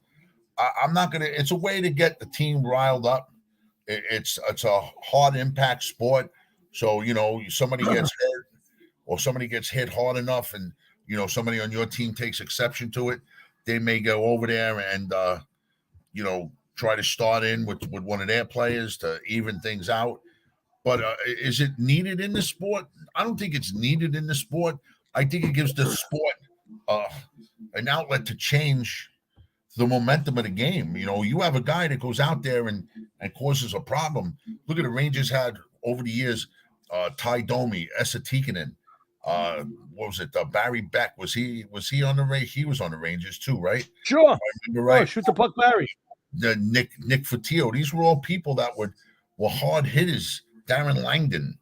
There were people that went out there. Their special moment was to go out and, start a fight with somebody. You remember the fight between Bob Probert and Ty Domi? Sure. They were called into the league president's office and told if they were to fight, they were going to lose. I couldn't tell you how many games pay. And Bob Probert, I thought that these guys hated one another. It turns out that they were like best of friends. And Bob Probert on the opening faceoff went over to Ty Domi and said, all right, come on, let's do it. And Ty Domi said to Bob Probert, did you hear what they said in that meeting today? He goes, I'm only a rookie or I'm on a beginner contract, whatever it was. He goes, you're making more money than me. And Bob Probert's like, doesn't matter. We're going to do it. And fucking forced him into it. And they started fighting. So like, if you ever see the video of Ty Domi telling the story, it was great. You got to look for it on YouTube. I will definitely do that. It was, they actually had a tail of the tape and everything with these guys. And, listen, is it needed? I don't think it's needed. I think hockey is a sport that could change on a dime as it is, but it definitely put a different perspective on the game, man, without a doubt. Well, I think in the early days of me watching, and I started watching in the mid-'70s, but I really started watching in the early 80s, 79 and 80. And I think the idea of fighting was, let's center it around Gretzky. Gretzky was so much better than everybody else, and the bigger guys or the other guys on the other team would run at him, try to knock him down, try to hurt him. And it was guys like Marty McSorley who would come in and not only kick the shit out, not only hit them, but would fight them and basically say, if you try to put your hands on my man, I'm going to knock the shit out of you. So I think from that time, I do. I also think that fighting in hockey has a tendency to change the momentum of a game. Where a big guy comes out there and can throw his weight around and kind of take the other team off their game a little bit. Look over their shoulder for a big hit. And I think it's less needed today. But back in the day, watching guys like Dave Schultz and Nicky Fotiu and guys who were tough guys back in the day, they were enforcers. They were guys out there who said, you're not gonna run the little guys on my team. And I think it was an important role. I do think that teams don't necessarily need it today because the rules are changed, like you said. But I would tell you that I think it's the one sport where I think having an enforcer or a guy who kind of polices as they also call it, police the ice. I think hockey still needs it. And I it's hard to say it's a fun part of the game, but I miss the old days when there were bench clearing brawls and they were on the ice for 15 minutes kicking the living crap at each other, and the goalies would finally square off at the end. I kind of miss those days. Let's put it this way, like Ty Domi, okay? Yeah. He played in 1,020 games in his career. All right, you want to take a guess how many goals he scored? I'm going to say 22 goals. Wow. No, you're actually way off. I would have thought the same. He scored 104 goals. Wow. I didn't think he was that much. Games. So pretty much saying he scored a goal every 10 games. Yeah. He fared a little bit better with assists. He had 141 career assists. Let's see, penalty minutes. He led the league one time with 347 penalty minutes. That was when he led the league. He had a career high, it looks like, of 365 for a career total of 3,515 minutes in penalties. Wow. Okay. He scored 9 power play goals, believe it or not, never scored a shorthanded goal, and had 8 game-winning goals. Wow. So, but when you look at those numbers compared to a Mario Lemieux, or Wayne Gretzky, or Mark Messier, and you'd be like, what the fuck was this? Some of these guys scored. Wayne Gretzky scored that many goals in a season in an eighth. Yeah. You know what I mean? Yeah. So was there, at the time, the game was different. Now, teams don't want to carry a player like that who has 8 career goals scored and like 13 points in 10 years, because you need somebody else. You need to change your players. It's a different game now. These guys, some of these guys are huge. Stu Grimson, who used to play for the Detroit Red Wings and a couple other teams, he was like 6'5" or so. He was huge. And then put him on another 4 or 5 inches of skate. You want to piss this man off and have him come after you? Yeah. Probably hit you from behind. No way. No thanks. I always thought that guys fought a lot in this league. And then I was listening on the radio today. Was it today or yesterday? and somebody said, well, so-and-so only had 40-something fights for his career. And I was like, that's crazy. That doesn't sound right. If you had a guess, now you were a Ranger fan more in the 90s than you were before that, right? I would say you weren't a big hockey fan before that, right? No, I wasn't really a hockey fan until the year that the Rangers won the Stanley Cup, and then it took off from there a little bit. All right, so I started watching hockey in the mid-'70s, right? And my favorite hockey player, one of my favorite, I was a big Dave Maloney fan, but I love Nicky Fotiu. He was a Staten Island guy. Everybody in Staten Island knows Nicky Fotiu. I never met him. I met him a couple times, but I don't know the guy. But everybody, if you grew up in Staten Island in the 70s and 80s, you were a hockey fan, you know Nicky Fotiu. He's my cousin's friend. He was my cousin. Anyway, so it seemed like every other day when I watched a Ranger game, Fotiu was kicking the shit out of somebody. And I would have guessed the guy played, a couple of hundred, maybe 1,000 games in the league. Maybe he had a couple hundred fights. Turned into he had 40-something fights, 43 fights for his career. And his career went from 76 through 88 in pros. And he had 40 fights, which, again, is still a decent amount. But you're talking about 4.5 fights a year. Not a lot of fighting. No. But I guess you don't have to fight a lot if you fight well. No, you didn't, because you definitely made your mark on the league. But then there was guys like Bob Probert, Ty Domi, Stu Grimson. What was the other guy? He's a coach now. He used to play for Washington. I can't remember his fucking name. They fought more than 40 times. Joey Cosa. Oh, I love Joey Cosa. Some of these guys. Matter of fact, I just pulled up Stu Grimson's stats. This was more along the lines of what I was expecting from a fighter in his career. 729 games played, 17 goals, 22 assists for 39 points. He played from 1988-89 to 2001-2002. So, it was the prototypical Dale Hunter, yeah, but there was another one, Joe. See, Dale Hunter was a dirty player. I don't think he was a fighter. Dale Hunter was a fighter too, but dirty player without a doubt. But there was another guy, not Rob Ray. He's a coach in the league now. Man, I can't remember his name. He may even coach the Washington Capitals. I don't remember. Interesting. I'm not sure I know who that is. But if I said the name, you definitely heard the name. Oh, I'm sure. But, like you said, it was a different time. And, hockey had to do something to keep it interesting. Because let's face it, hockey is not a hard sport to learn. It's a hard sport to watch. You know what I mean? And sometimes it could be a monotonous sport to watch, because you could see them trying to set up the play. Somebody pokes the puck away, and that's that. The play over. Now you got to get the puck back and start it over. You know what I mean? Yeah, no, I get it. Do you know that Bob Probert fought Jody Shelley, who I don't know who that is, in each of 3 periods in a 2-1 Blackhawks win over the Columbus Blue Jackets? He had 3 fights at the same guy in one game. Oh, without a doubt. They must have hated one another.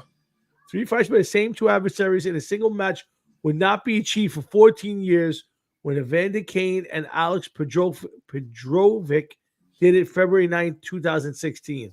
That I've never seen that before. I've seen guys go at it twice in a game that I could think of. I've never seen guys go at it 3 times. Was it a playoff game by any chance? Playoffs? I would say, hold on a second. There was a date. Hold on a second. January 10, 2002. So I'd say no, that's way before. No, it's not even way before the playoffs. Yeah. Not even. Yeah, well, I don't remember Jody Shelley. I got to be honest with you. I'm not sure. When did he play? Philadelphia Flyers. He played for the Blue Jackets, the Sharks, the Rangers, and the Flyers. That's a newer. That sounds like he played more in recent times. Well, 2002 is when the fight happened. So I was already out of hockey by that time. Like me too. I would say the answer to that is me. Yeah, same with me too. I was kind of and let's see. There was something about Probert, along with former teammate Joey Cosa, is featured in a book entitled "Brewers Brothers" by Bob Duff. That is actually a documentary on that as well. Again, Jeff and Tom, Hot Rocket Sports. Thanks for tuning in. We still got a little time left. Probert's dead. Yeah. I know. Yeah, that I know. Unfortunate. Yeah, I don't know what he died. What did he die of, Julia? 2000. Oh, he's dead that long? 2010? Wow. Really? Yeah, 2010, July 5th, 2010. It's funny. When I had a few years where I bought a bunch of hockey jerseys, and I will tell you, my hockey jerseys were the weirdest ones. I had a Tony Granato jersey, but it was a Granato San Jose Sharks jersey. I had a Joey Costa jersey. Wow. For the Red Wings. Joey Costa. Wow. Yeah, I had a Joey Costa Red Wings jersey, and I had one other jersey. I had and I had a Marty McSorley Long Angeles Kings jersey. Joe Cloak. I looked it up real quick. The guy's name I was looking for was Craig Berube. Oh, Craig Berube. Sure. I remember Craig Berube. And yes, he is coaching in the league somewhere. It was. He's a coach in the NHL now. He had plenty of time to study the game sitting on a fucking penalty bench, man. Wow. Yeah. So let's see Bob Probert's career. Let's see if they give you his stats anywhere. Dude, Bob Probert one time scored 29 goals in a season, like 14 power play goals. I'll get to the pro. So yeah, you're right. 1988, 87, 80, he had 29 goals, 33 assists, 62 points. That is obviously he had another year that year.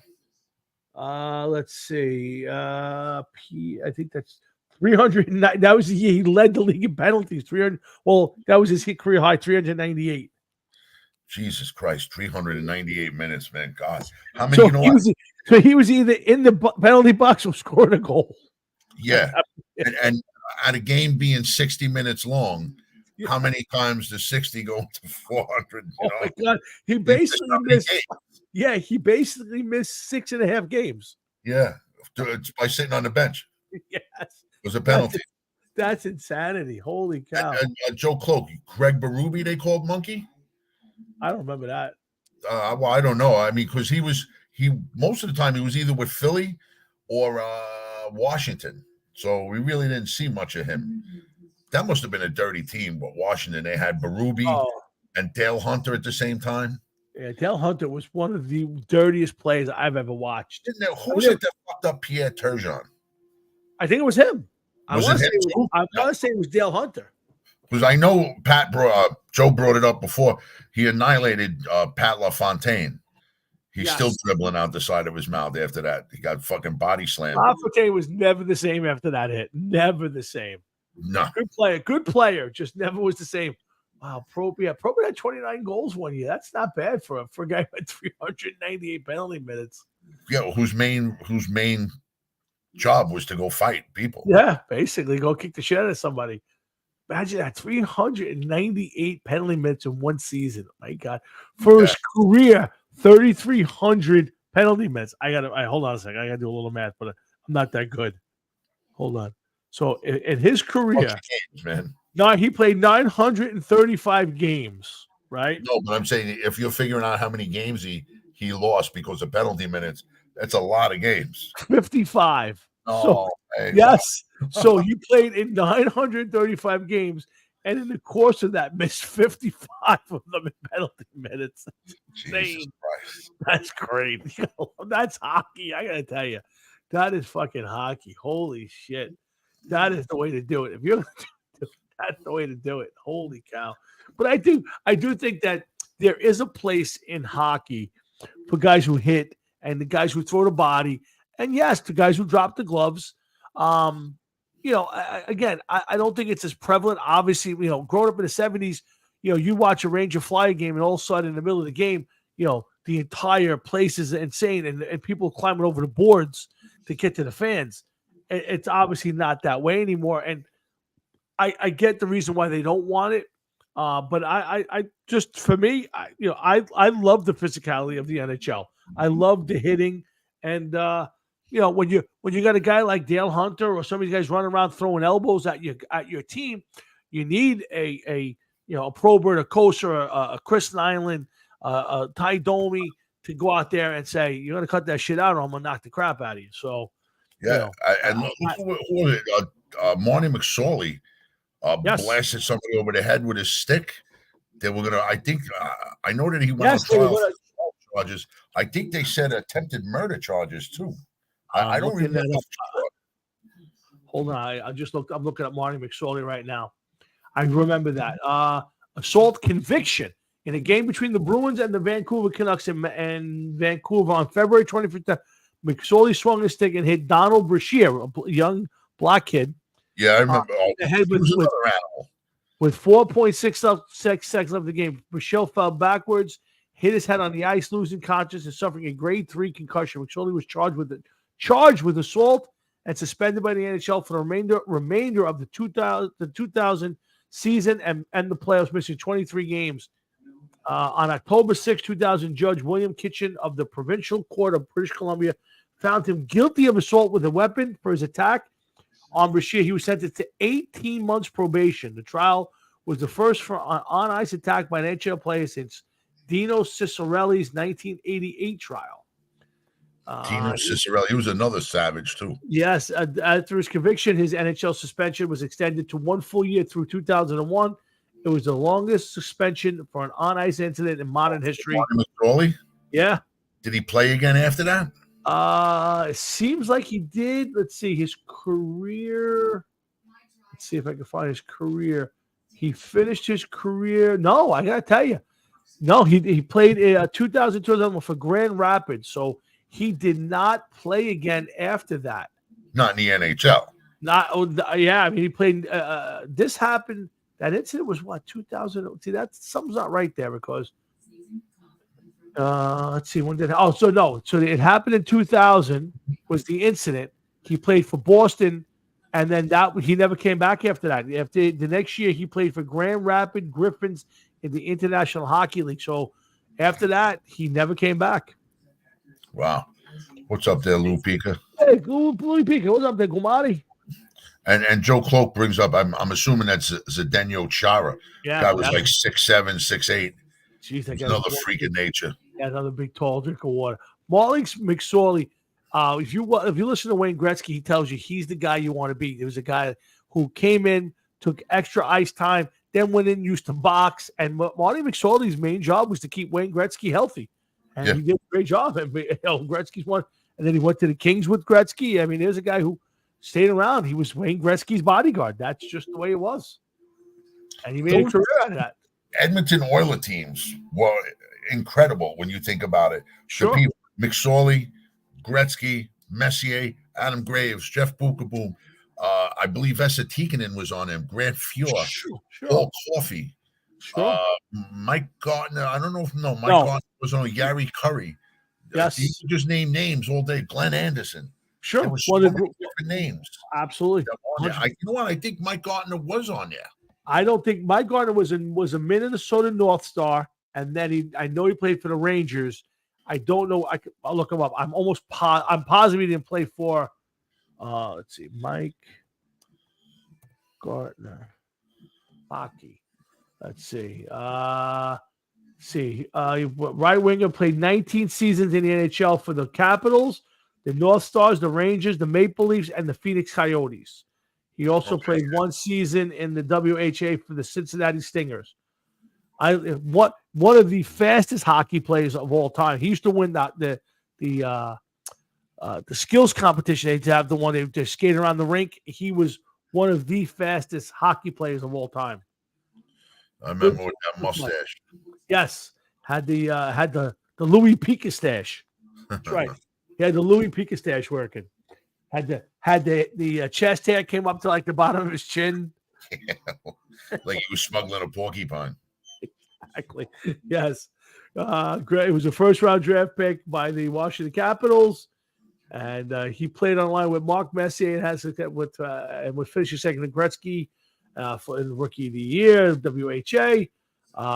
Great player. Let's see if I get his stats. He scored 708 goals, 627 assists, 1,300 points. 1,159 penalty minutes. That's a lot for a guy who, but he did play an awful lot. Hockey itself was a gritty game back then. Yeah, no, agreed. Just see if there's anything special. You keep bringing up the WHA. Do you remember the 4 teams that went over to the WHA into the NHL? I would say it was the Hartford Whalers. Yep. Winnipeg Jets. Yep. Edmonton Oilers. Yep. Hold on a second. I want to say it was one of the Canadian teams. I got 3. Give me the 4th one. Quebec Nordiques. I knew it was a Canadian team. Damn, that's a good call. And out of all of the teams that came over, the only one that's still in existence is the Edmonton Oilers. Yes. The Hartford Whalers went and became the Carolina Hurricane. Yep. The Quebec Nordiques became the Colorado Avalanche. Okay. And who was the other team that you made mention of? Hartford Whalers. No, Hartford became the Carolina Hurricanes. So it's Winnipeg Jets. Winnipeg Jets became the Phoenix Coyotes, and I believe they're the Winnipeg Jets again. Yeah, they all. Yeah. There's a team back in Winnipeg. Last time I really paid hard attention to it. Yeah. What did hockey change to make the game more offensive? Well, it took out the red line. So now there's no 2-line passes. I think that's what you're referring to, Joe, right? Yeah, they made the ice a little more wider. I think they didn't they do something with the icing too? Well, now it's automatic. There's no more chasing the puck. So if the defensive player has a clear path to the puck, it's an automatic icing, where years ago you used to have to skate it and first play to touch it. So yeah, now they made it where you basically, if the puck has gone from one end of the ice to the other, or blue line to blue line, past the blue line, if the offensive player has the clear path, it's the puck's it's live. If the defensive player does, it's an automatic offsides. Which, again, does it bother me? No, I don't like it. I think there's been plenty of times where you can have a guy make a move, get to the puck, and it creates an offensive advantage. I don't think it made that much of an offensive difference, because here's some games now. I evidently are in progress right now. Bruins over the Golden Knights 4-3. Maple Leafs over the Coyotes 3-1. Islanders over the Red Wings 2-1. And all the other games are 2-1, 2-2, 3-1, 2-1, 2-0. So it's not like you have games that where the goals are, it's like 8-0. You know what I mean? Yeah, no, I agree. And Joe, to answer your question, see, Gretzky came along at a time where hockey was stationary. It was they moved the puck, but guys didn't do things that he did. Today, Wayne Gretzky would be I don't want to say an average play, because that's not fair. I think Gretzky's great. He just came along at a time where hockey players didn't move like him. They didn't pass the puck like he did, and they certainly didn't score goals like he did. Today, I don't know. You would think he would score a ton more goals with the ice wide open, Jeff, with guys not chasing him down. So would he be that much better than he was 40 years ago? 894 goals. That's a lot of goals. He scored. You know what I mean? Yeah. And but he also played for a ton of years too. He started 78, 79. He didn't stop playing until 98, 99. And he did 2 years in the WHA. He also did 1 year. I don't know if it'll come up. It won't tell me who it is. INR in the WHA. I don't know who that was. Wow. I don't know who he's, and on top of his 894 goals in the NHL, throw on another 46 in the WHA. Yeah, listen, to me, I always say that. I think Gretzky's the greatest hockey player, maybe scoring hockey player I've ever seen. He just did it at a time when nobody was doing it. I still think Messier would be my first pick, because he was a better all-around hockey player than Gretzky was. But if you're asking me, I've got a highlight tape of Wayne Gretzky that just you watch it and you're amazed by what he did. And a guy like that, Joe, would be huge, Jeff, in any era. But I think that today's players are so fast. Gretzky was just so different. It's like Lawrence Taylor in the 80s. LT was just better physically than all the guys that were playing then. That's all it was. The guy was just a physical marvel. And then all of a sudden, there became guys like Ricky Jackson and Andre Tippett and Pat Swilling, guys who look like LT. And all of a sudden, people were looking for the next LT. It's the same thing with Gretzky. These guys today, my God, they score so many goals. It's amazing that they don't break records more often. Well, you know what? He may end up losing his record because right now, Alexander Ovechkin is less than 60 goals behind him. Yeah, but Ovechkin's 38. He's 38 years old. Is he going to hang around long enough to do it? I don't know. I don't know what he averages a year right now, to be honest with you. He has 16 goals this year, but let's see if we can get his average goals per year. I don't know if it'll say. No, I don't think so. Not on this side, at least. I'm not going to go mental looking for it. But I would imagine he's got to score about 25 goals a year. Well, let's see. So Ovechkin's 38. You're right. He's got 16 now. He scored 42 goals last year. He scored 50 goals the year before, 24, 48. So theoretically, he should be able to do it in the next year or so. But, at 38 years old and he played 55 games, he only got 16 goals this year. You would think he'll wind up, let's say, with 25 this year, right? I mean, figuring they got another, 30 games to finish the season, 20-something games. Maybe he'll score another 6 or 8 goals based on this. He might get there, but, he's going to be 40, 41 before he gets there if he's going to hang it out long. I'm looking down the line, right? I'm into the low 100s of people in their scoring records. Go ahead. For goals, and some of the names that are getting pushed down the list, like John LeClair. I remember when he played. A hockey player for the Flyers, yeah. 406 goals. Tony Amonte, Ranger and Chicago Blackhawk, 416. Jason Arnott, he played on the Oilers and the Devils, 417 goals. Vincent LeCavalier, I remember him on the Canadiens, 421 goals. And when these guys were playing, it was like, wow, that's a lot of goals. And you look back at it, Pavel Bure. Pavel Bure, sure. Yeah, 437. Gary Roberts was a big-time scorer when he played, 438. I mean, it could just keep going. But, some of these guys, you look back and guys that were scoring big time, and you're like, wow, they didn't have a chance to do it. So you just never know what may happen, Yeah, no, I totally agree. And I don't. You guys jump in, Louis, Joey. Do you think hockey was necessary? Is necessary was fighting necessary in hockey back when we grew up? Was it something that really wasn't needed? I tend to think it was. I think it was something that you had to do to protect your players. I think it's less needed now, but I do think that there's something to be said for a guy who goes out there throwing bodies around and when needs to be throwing the fists. I do.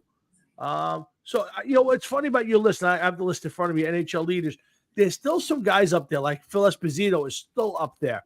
Trying to think so. Luc Robitaille, another good hockey player.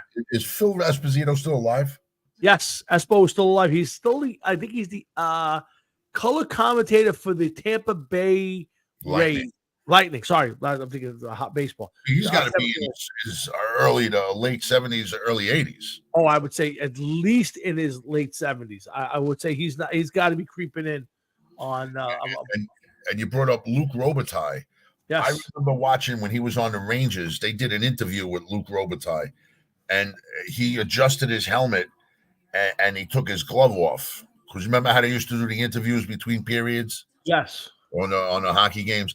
And he had like the biggest hand I seen of a hockey player. It was unfucking believable how big his hand was. Really? Oh my God, dude! It was like a catcher's mitt. It was huge. Wow! Just a huge hand, and it was like I remember watching the game, and I was like, "Oh my god!" And these guys, these were tough guys too. Sure. And because he was one of those. He didn't look like a tough guy, Luc Robitaille, but he was just he was, man. Yeah, they all were. This top 10 hockey: Gretzky, Ovechkin, Gordie Howe still there, Yager, who still playing hockey in Russia, Brett Hull, Marcel Dion. I loved Marcel Dion. Loved those Los Angeles Kings crazy uniforms. The purple with the gold crown. Yeah, exactly. Back in the 70s, you're talking about. Yeah, sure. Mike Gardner, Mark Messier, Yzerman, Lemieux, Teemu Selanne, Robitaille, Brendan Shannon, Dave Andreychuk, Jerome Gilia, Joe Sakic, Bobby Hull, and Dino Ciccarelli and Yari Curry. I loved Yari Curry. I love watching Yari Curry play. Yari Curry was the first European player to play in the NHL. Oh, really? Yeah. Interesting. Yeah. Just look at Ray Bourque. I loved Ray Bourque. That was a Bill Barber. Yeah. Again, so many great hockey players on the list, and but it's nice to see. You think about it now, like you have guys like Gordie Howe who played forever, but Esposito played from 83 through 81, so 18 years of hockey, 717 goals, and still on the list. Marcel Dion, another 18 years, 731 goals, still on the list. Bobby Hull played 23 years, 610 goals, still on the list, top 20. That's amazing how good those guys were in an era that you wouldn't think was known for scoring goals. It's really amazing.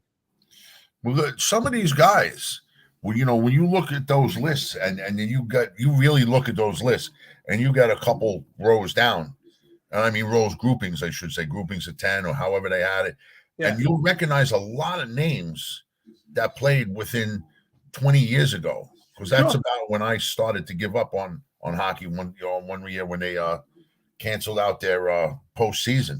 And you look at the names and you're like, I remember him, I remember him, I remember him, I remember him. And some of them were just unbelievable players. You got a guy like Doug Gilmour. He played on the, I believe, on the Maple Leafs. And I think he was with the Devils for a short time. And he was a little guy, and he was a scorer. There was, and also when we mentioned John LeClair, he played with Eric Lindros, John LeClair, and there was another player that he was on the Phillies. Wasn't Fedek. Wasn't Brent Fedek. I can't remember the guy's name. Shit. Oh, man. I know he was a big scorer. They used to call that line the Crazy Eights. Oh, wow. Okay. Yeah. Wow. I'm just looking at some of the names on this list, and some of the young guys like Connor McDavid, who's been in the league for 9 years and already has 325 goals. There's guys like Wendell Clark, Phil Housley, one of the best American hockey players. Eddie Olczyk, liked Eddie O, who's a big horse racing guy. Eddie, yes, that's right. He took the Stanley Cup for one of the guys, the horse to drink out of it. Yes, exactly. You're right, Bernie Federico, Tim Kerr, Eric Lindros, one of the most overrated hockey players of all time, Claude Lemieux. Well, Eric Lindros, he ended up having problems, concussions. Yes. Him and his brother. Yes, absolutely. All right, so we get into the top. So again, no real surprises. Lots of great hockey players, and I think again, I kind of think, and to Louis' point, the Flyers MO, the Broad Street Bullies, was a great time of hockey. I mean, those Bruins and Flyer teams were tough as nails.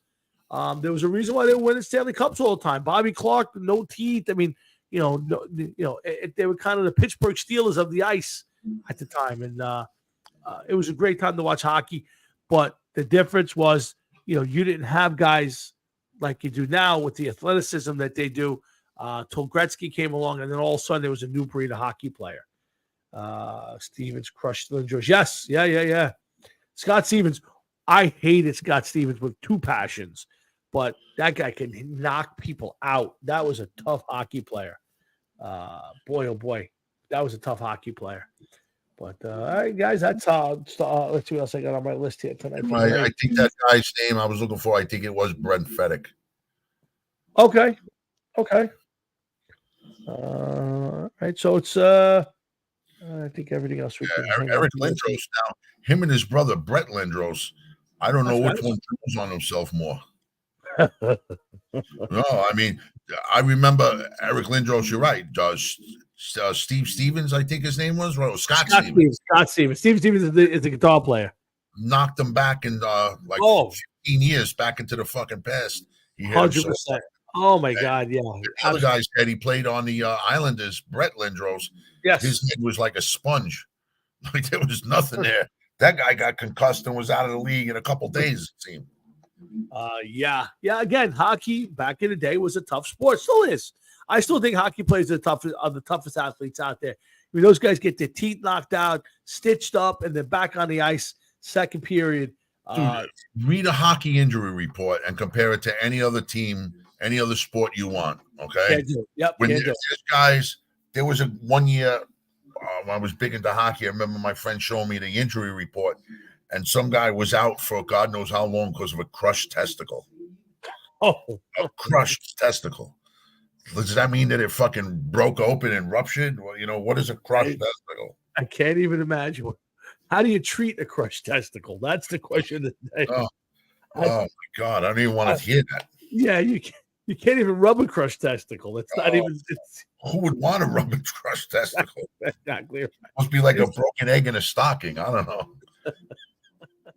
Man, Hard Rocket Sports. That's Chef and Tom. We're going to wrap this one up. It's been a great Thursday night. We talk a lot of hockey today. We don't talk a lot of hockey, but the Rangers are playing great hockey, and I got a feeling it'll get more and more in the mix. I'm going to challenge Jeff to try to watch a couple of Ranger games along the way. If you didn't watch the Stadium Classic, Rangers Islanders, I talked about it. Other than the uniforms, which I thought were horrendous, it was great hockey. It was great to watch, and the playoffs around the corner. And if I would tell you, there's very, very little better than playoff hockey. I know you don't follow much hockey anymore, Jeff, but from your days of watching, there's very, very little that's better than great playoff hockey. Yeah, I hear you, but you know what?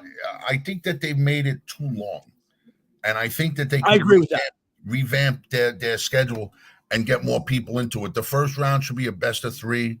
The second round should be a best of 5. The conference championships best of 7, and the Stanley Cup best of 7. And I think that it would grab people's interest more. That like the first round is the best of 7. And some of these games, they go all 7 games. And it's like, are they really necessary to watch these two teams play 7 games? The Major League Baseball doesn't do it. Yeah, to me, my biggest problem with hockey, and more so with basketball, is there's too much time between games. You don't build the momentum forget about as a player. I'm sure as a player it sucks. But as a fan, you want to watch two nights in a row. You want to see hockey a lot. When you have to space it out because you're trying to get it from April through June, it's like, dude, just play the games and let's move on. It ain't even for the fact the guy's getting hurt or healthy. That's part of hockey. Attrition. Listen, that's the way it works. When a guy, you get a team, right? Say you're talking the eastern side of the playoffs. Okay, this team wins. They sweep 4 games. But now the team that they're going to play goes 7. Right. So, the team 1 is sitting around for what, a week and a half, 2 weeks, because that's about how long it takes them to play 3 games in the playoffs. Yeah. Now the other team, maybe they're tired, but the first team has been sitting there for a week and a half, if not longer. Yeah. What are they going to do? I listen, I completely agree. I think in all sports, it's pushed out too far. And it's basketball is worse. Basketball, they play 1 game, and then 2 nights later they play another game. Then they take off 3 nights to travel to the other. To me, it's ridiculous. Play the games, and I know why they do it. But to me, I think you lose momentum from the fans. I think you lose momentum in the series when you space it out so far. So they're not going to change it because what I say, I'm just saying as a fan, play the games, play it quick, get people into it. again, I'll go back to 1980. They were playing every other day, and they were playing back to back on some nights, and they played a bunch of games inside of a week and change, and you were riveted. But you wait 2 or 3 nights, and you go, I got something to do tonight. I'm not going to be. I'll catch the next round. I'll DVR it. To me, that's the bad part of all playoff. Other than football, I think the other sports space them out way too far. Listen. It's like I said, if you're doing a best of 7 throughout the whole playoffs, okay, and the first team wins their series in 4 or 5 games, but the next team that they have to play goes 7 games, that's a big difference. Sure, absolutely, 100%. Because you're waiting around forever. So, you're 100% right, Jeff, as usual. But hey, guys, we're going to wrap this one up. It's getting a little late on my end, and as usual, I got an early start, and the week is long, and I'm old, so but it's been a lot of fun. This has been a good show. Flew right by. Can't believe it's 9 o'clock already, Jeff. Yeah, you hear that? Hey, anything to report? Any new gigs? Anything new coming up? No, nothing new to come up now. May 8th with the morons, but who the fuck knows? Every time we have a show as of late, it gets snowed out. Understood. If you guys get a chance, make sure you follow your president down to the border. He's doing such a great job. Make sure you pay attention to Sleepy, Creepy Criminal Joe. In the meantime, guys, we're going to wrap this one up tonight. Make sure you come on back next Thursday night. We'll do this all over again. As always, I give Jeff the final word. Jeff, you want to end this with anything special? Come back next week. Same bat time, same bat channel. Thanks, Joey. Everybody, please make sure you tell all your friends and your family about us. We're here every Thursday night. We shoot the shit. You never know what we're going to talk about tonight. The hockey creeped in. Some nights it's wrestling. Some nights it's NFL, and sometimes it's a band or a concert series. Either way, Jeff and I like to talk, and we're glad you guys tune in and listen to us. So in the meantime, I want to thank everybody involved for tuning in and listening in and participating, whether online or offline with me. Thank you very much. And I want to say thank you. So for Jeff and myself and everybody here at the Hard Rocket Sports Show, thanks for tuning in. Thanks for watching. Make sure you have a great rest of your night, a great rest of your week, a great weekend, and a great week. And we'll see you back here next Thursday night when the Hard Rocket Sports Show comes back at you again. So for Jeff and myself, have a great night, guys. We'll see you next week. Hefe, I'll talk to you off the air. Later, man. Yes. Joe Cloak, the Camel Clutch story is still the greatest story of all time. I'm telling you, I don't care how many times I tell it, I still laugh my ass off watching Jeff nearly crack Joey's spine. It's still the funniest thing I've ever seen in my time. And if I'm the only one who has a mental picture of it, good for me. I'll never, ever forget it. My form was good with that. Jeff, you had the best form. And not only that, you leaned back into it. You had the hands cupped under the chin. You couldn't even call it choking. You had him crack back, and Joey was beat red. Oh, you can't put me together. But that ain't real. All right. Joe was out of it. So that's my Camel Clutch story. I'll tell it forever. Amazing. He's not 8 inches taller. Yeah. Or about 6 inches shorter from the lack of spine he had left from being broken in 2 places. But, okay, guys, thanks for everything. We'll see you next week on the Hard Rocket Sports Show. Have a good night. Jeff, I'll talk to you off the air, man. Later, man. Later, man. Bye.